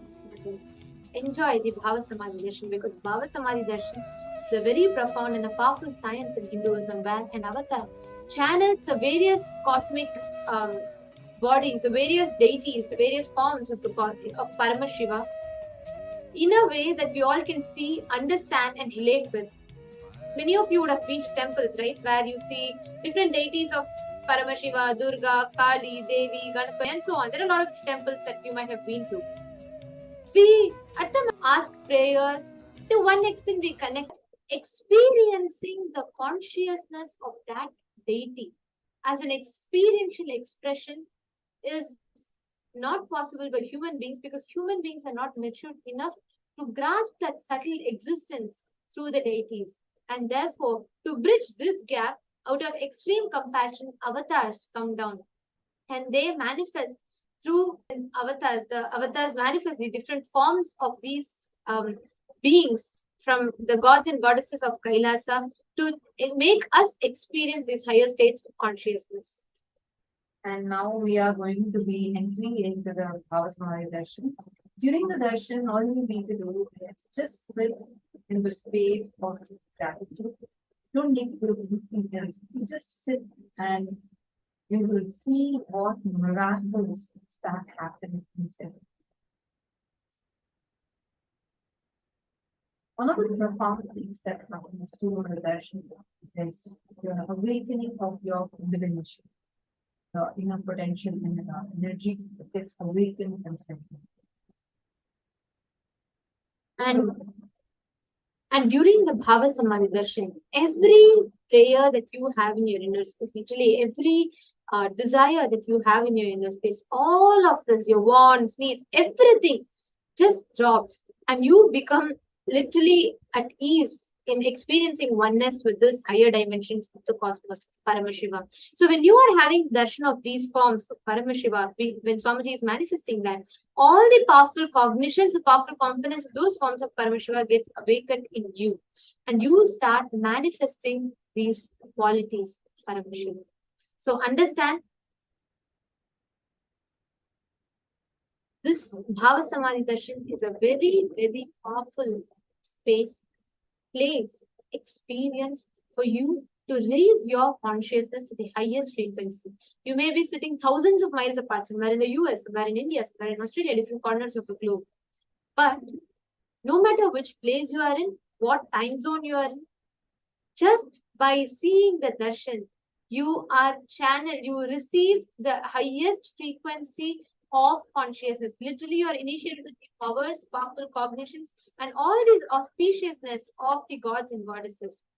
It does not happen by, it doesn't matter, it is not bound by the parameters of time and space. Instead, through the science, through what science calls as a quantum tunneling, what Hinduism introduced thousands of years ago as Shaktini Pada, the initiation where the avatar transmits these energy and powers to us beyond the parameters of time and space. And this quantum tunneling, the quantum entanglement happens to us just when we see the avatar. We all might have heard about this concept of mirroring of neurons, right? Like how when you see a certain film, it triggers a certain emotions in you. When you see actors just enacting it, you still feel those emotions in your inner space, right? This is what science calls mirroring of neurons, where your brain neuron activity mirrors whatever activity it sees in the person in front of you. And imagine what happens to us when we come face to face with the avatar, the highest possible way of human being to exist is avatar. And when human brain comes into face with the avatar, our brain is raised to the highest frequency where you mirror the cosmic neurons of Swamiji. This is what happens during the Bhava Samadhi Darshan. And now, let us all get ready to receive the Bhava Samadhi Darshan of Paramashiva. The forms of Paramashiva, the 64, out of the 64 forms, we will be having a darshan of 4 forms of Paramashiva: Chandisha Anugraha Murthy, Chakradana Swarupa Murthy, Pashupata Anugraha Murthy, and Kirata Murthy. Let us all get ready to receive the Bhava Samadhi Darshan now. We will now be chanting the Dhyana Shloka.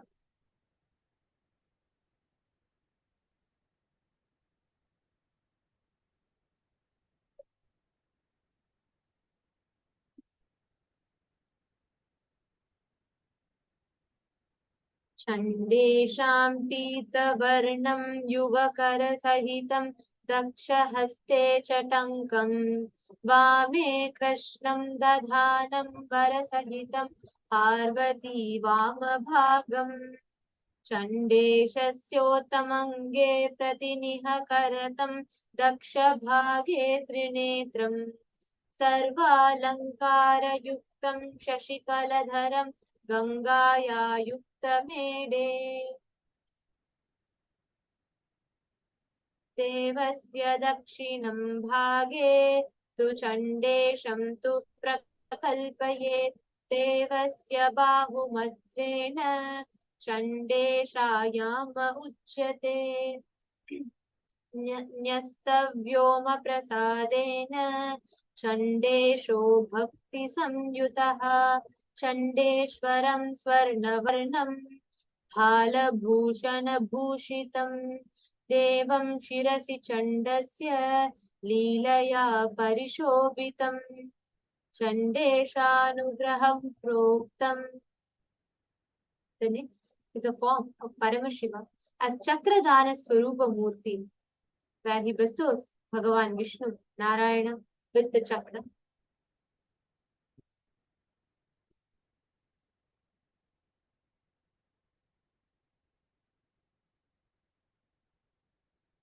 विष्णुस्त्वमीशं पुरस्थितो अजलिकरो देवस्य पादाब्जयोः संस्थाप्याक्षिलत्स्युमाल्यमनिशं पीताम्बरं कौस्तुभम् यस्तस्मै दयापरं पशुपतिं पद्माक्ष इत्याख्यया टङ्कं कृष्णमग्रं वरं च दधतं चक्रप्रदं तं भजे एकवक्त्रं त्रिनेत्रं च जटामकुटसंयुतं धच्चक्रं ददं मेनं च परशुं वरद चैवम्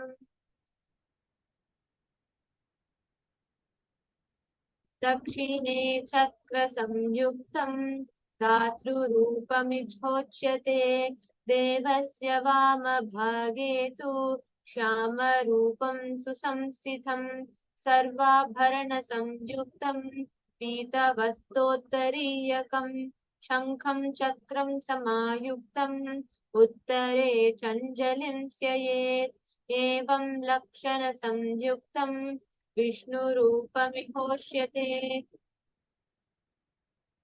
The next form is of Kirat Murthy.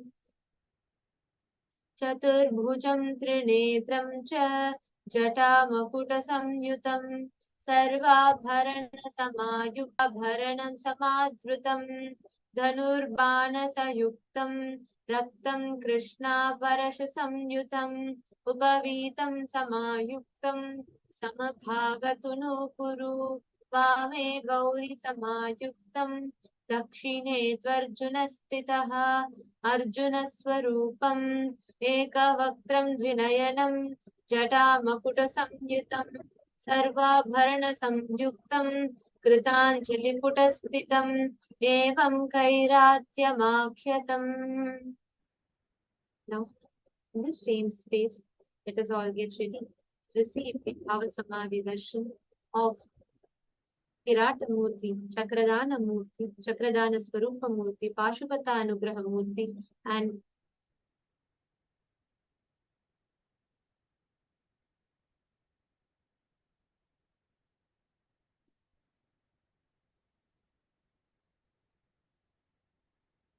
Chandisha Anugraha Murthy forms of Paramashivam. Please sit still.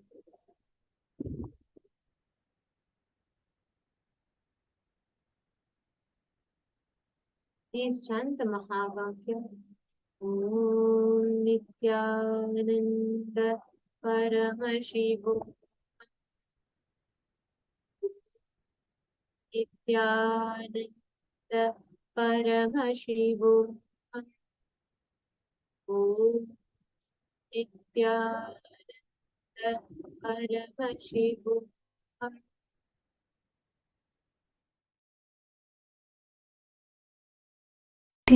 With the divine, with your eyes closed, is meditation. connecting with the divine. With your eyes open is Darshan. Come, let us all now move from meditation to Darshan. Slowly, very slowly, please open your eyes.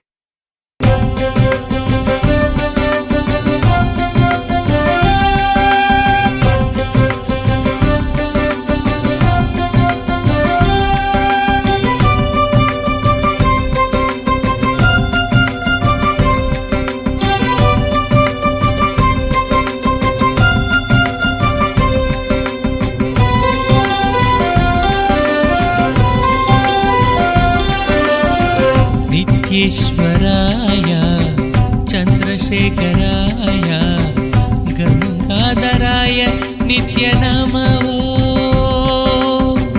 नित्येश्वराय चंद्रशेखराय गंगाधराय नित्यनमो नित्यानंदाय नित्यबोलो आनंद शयना नित्यानंदा आनंद शयना नित्यानंदा हरे हरे बोलो हरे हरे बोलो बोलो नाथा हरे जगदीश शिव गंगाधर नित्य पुरीशा बोलो नाथा हरे जगदीश शिव गंगाधर नित्य पुरीशा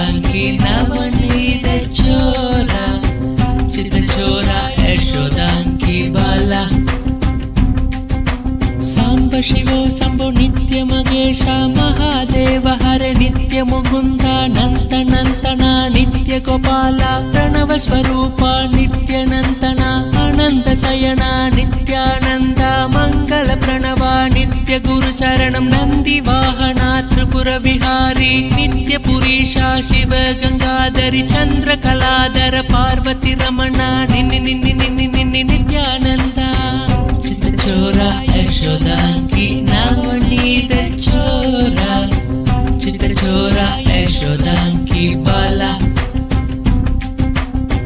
चित्र चोरा यशोदा की नवनीत चोरा चित्र चोरा यशोदा की बाला नित्येश्वराय चंद्रशेखराय गंगाधराय नित्य नमो नित्येश्वराय चंद्रशेखराय गंगाधराय नित्य नमो नित्यानंदाय नित्य बोलो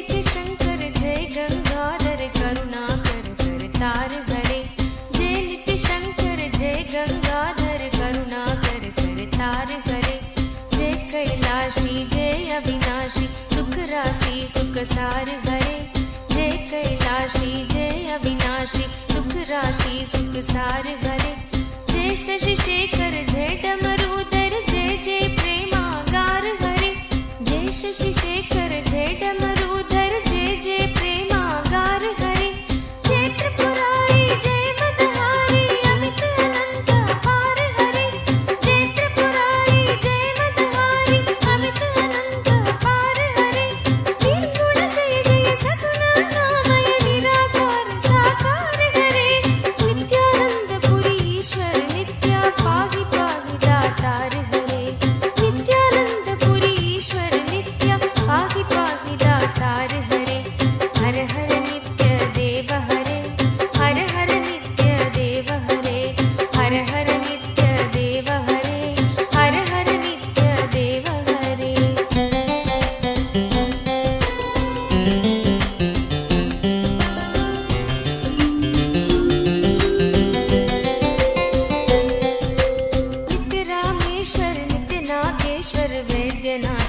केदार हरे नित्य रामेश्वर नित्य नागेश्वर वैद्यनाथ केदार हरे मल्लिकार्जुन सोमनाथ नित्य महाकाल ओंकार हरे मल्लिकार्जुन सोमनाथ नित्य महाकाल ओंकार हरे त्रयंबकेश्वर नित्य घुष्मेश्वर भीमेश्वर जगतार हरे त्रयंबकेश्वर नित्य घुष्मेश्वर भीमेश्वर जगतार हरे काशीपति श्री विश्वनाथ जय मंगलमय अघहार हरे काशीपति श्री विश्वनाथ जय मंगलमय अघहार हरे नीलकंठ जय भूतनाथ नित्य मृत्युंजय अविकार हरे नित्यानंद पुरी ईश्वर नित्य पाहि पाहि दातार हरे नित्यानंद पुरी ईश्वर नित्य पाहि पाहि दातार हरे हर हर नित्य देव हरे हर हर नित्य देव हरे हर हर नित्य देव हरे हर हर नित्य देव हरे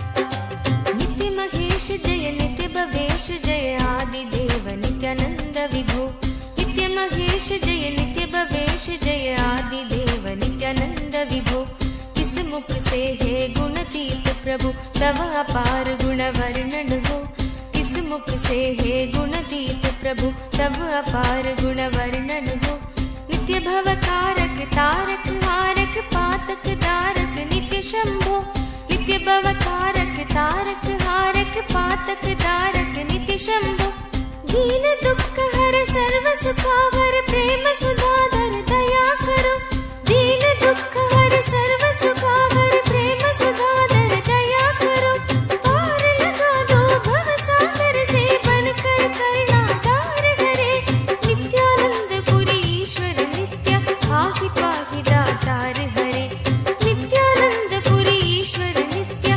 पाहि पाहि दातार हरे हर हर नित्य देव हरे हर हर नित्य देव हरे हर हर नित्य देव हरे हर हर नित्य देव हरे जय मन भावन जय अति पावन शोक नशावन नित्य शंभो जय मन भावन जय अति पावन शोक नशावन नित्य शंभो विपद विदारण अदम उबारण सत्य सनातन नित्य शंभो विपद विदारण अधम उबारण सत्य सनातन नित्य शंभो सहज वचन कर जलज नयन वर धवल वरण तन नित्य शंभो सहज वचन हर जलज नयन वर धवल वरण तन नित्य शंभो मदन कदन पर पाप हरण हर चरण मनन धन नित्य शंभो मदन कदन पर पाप हरण हर चरण मनन धन नित्य शंभो विवसन विश्वरूप प्रलयंकर जगत के मूलाधार हरे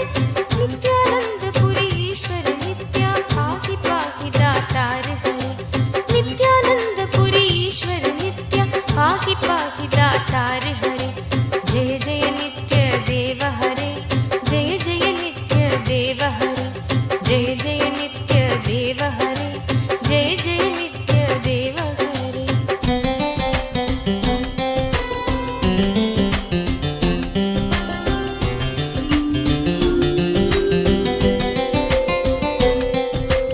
भोलानाथ कृपालु दयामय ओटर दानी नित्य योगी भोलानाथ कृपालु दयामय ओटर दानी नित्य योगी सरल हृदय अति करुणा सागर अकत कहानी नित्य योगी सरल हृदय अति करुणा सागर अकत कहानी नित्य योगी निमिष मात्र में देते हैं नवनिधि मन मानी नित्य योगी निमिष मात्र में देते हैं नवनिधि मन मानी नित्य योगी भक्तों पर सर्वस्व लुटाकर बने मसानी नित्य योगी भक्तों पर सर्वस्व लुटाकर बने मसानी नित्य योगी स्वयं अकिंचन जन मन रंजन पर नित्य परम उदार हरे नित्यानंद पुरी ईश्वर पाहि दातार हरे नित्यानंद पुरी ईश्वर नित्य पाहि पाहि दातार हरे हर हर नित्य देव हरे हर हर नित्य देव हरे हर हर नित्य देव हरे हर हर नित्य देव हरे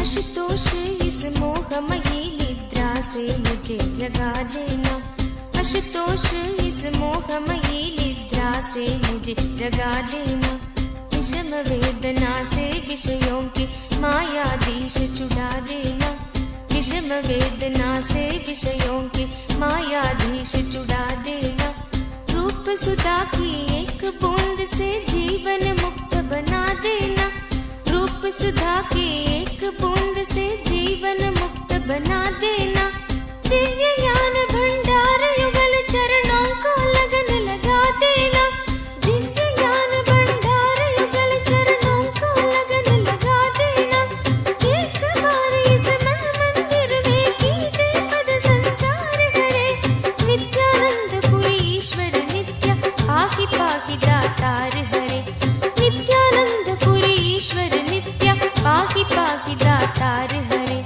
जय जय नित्य देव हरे जय जय नित्य देव हरे जय जय नित्य देव हरे जय जय नित्य देव हरे दानी हो दो भिक्षा में अपनी अनपायनी भक्ति प्रभु दानी हो दो भिक्षा में अपनी अनपायनी भक्ति प्रभु शक्तिमान हो दो अविचल निष्काम प्रेम की शक्ति प्रभु शक्तिमान हो दो अविचल निष्काम प्रेम की शक्ति प्रभु त्यागी हो दो इस असार संसार से पूर्ण विरक्ति प्रभु त्यागी हो दो इस असार संसार से पूर्ण विरक्ति प्रभु परम पिता हो दो तुम अपने चरणों में अनुरक्ति प्रभु परम पिता हो दो तुम अपने चरणों में अनुरक्ति प्रभु स्वामी हो निज सेवक की सुन लेना करुण पुकार हरे नित्यानंद पुरी ईश्वर नित्य पाहि पाहि दातार हरे नित्यानंद पुरी ईश्वर नित्य पाहि पाहि दातार हरे जय जय नित्य देव हरे जय जय नित्य देव हरे जय जय नित्य देव हरे जय जय नित्य देव हरे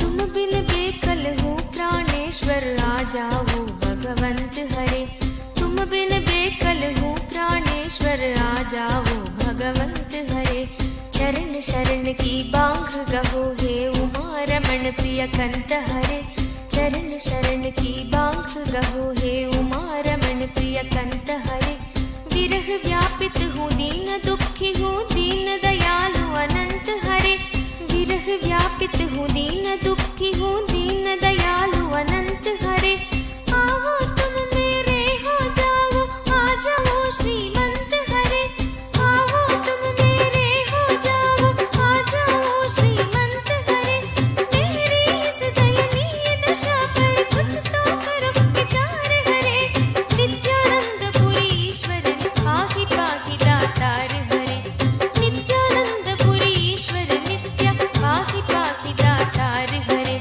जय जय नित्य देव हरे जय जय नित्य देव हरे हर हर नित्य देव हरे हर हर नित्य देव हरे जय जय नित्य देव हरे जय जय नित्य देव हरे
We just had a beautiful darshan.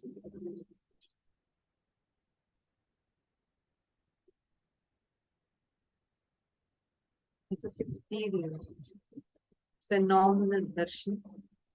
I request all of you to take a few minutes now and share your experience, and all our live viewers that are there on YouTube and Facebook and other social media platforms. Hope all of you had a great, wonderful experience in this darshan. Now, every single one of you are having the initiation directly from Navatar. Each one of your prayers, whatever that you put in the comment section, you will see how Swamiji makes it into reality. This time of darshan is extremely rare and phenomenal, profound time that just a blessed handful of us are having this as an experience. And now, with this, we're going to be continuing further with our program, Paramashivam program. And also all the viewers that are watching it, if you enjoyed it and you would like to be a part of this, you would like to experience this, have the live Bhava Samadhi darshans and receive Swamiji's darshans with different forms of Paramashiva, do not miss, sign up for Paramashivam. And all the viewers on the other social media platforms, I just wanted to tell all what we are experiencing now are the alive darshans, Paramashivam program. You will get an opportunity to sit on live two-way video conferencing, experiencing the Nayana Diksha directly with Swamiji. So if you want to experience the live darshans, then do not wait. You can jump in right away. Sign up for Paramashivam program. And with this, thank you so much for tuning in. And we'll be back with you again tomorrow at the same time. Thank you, Nithyananda.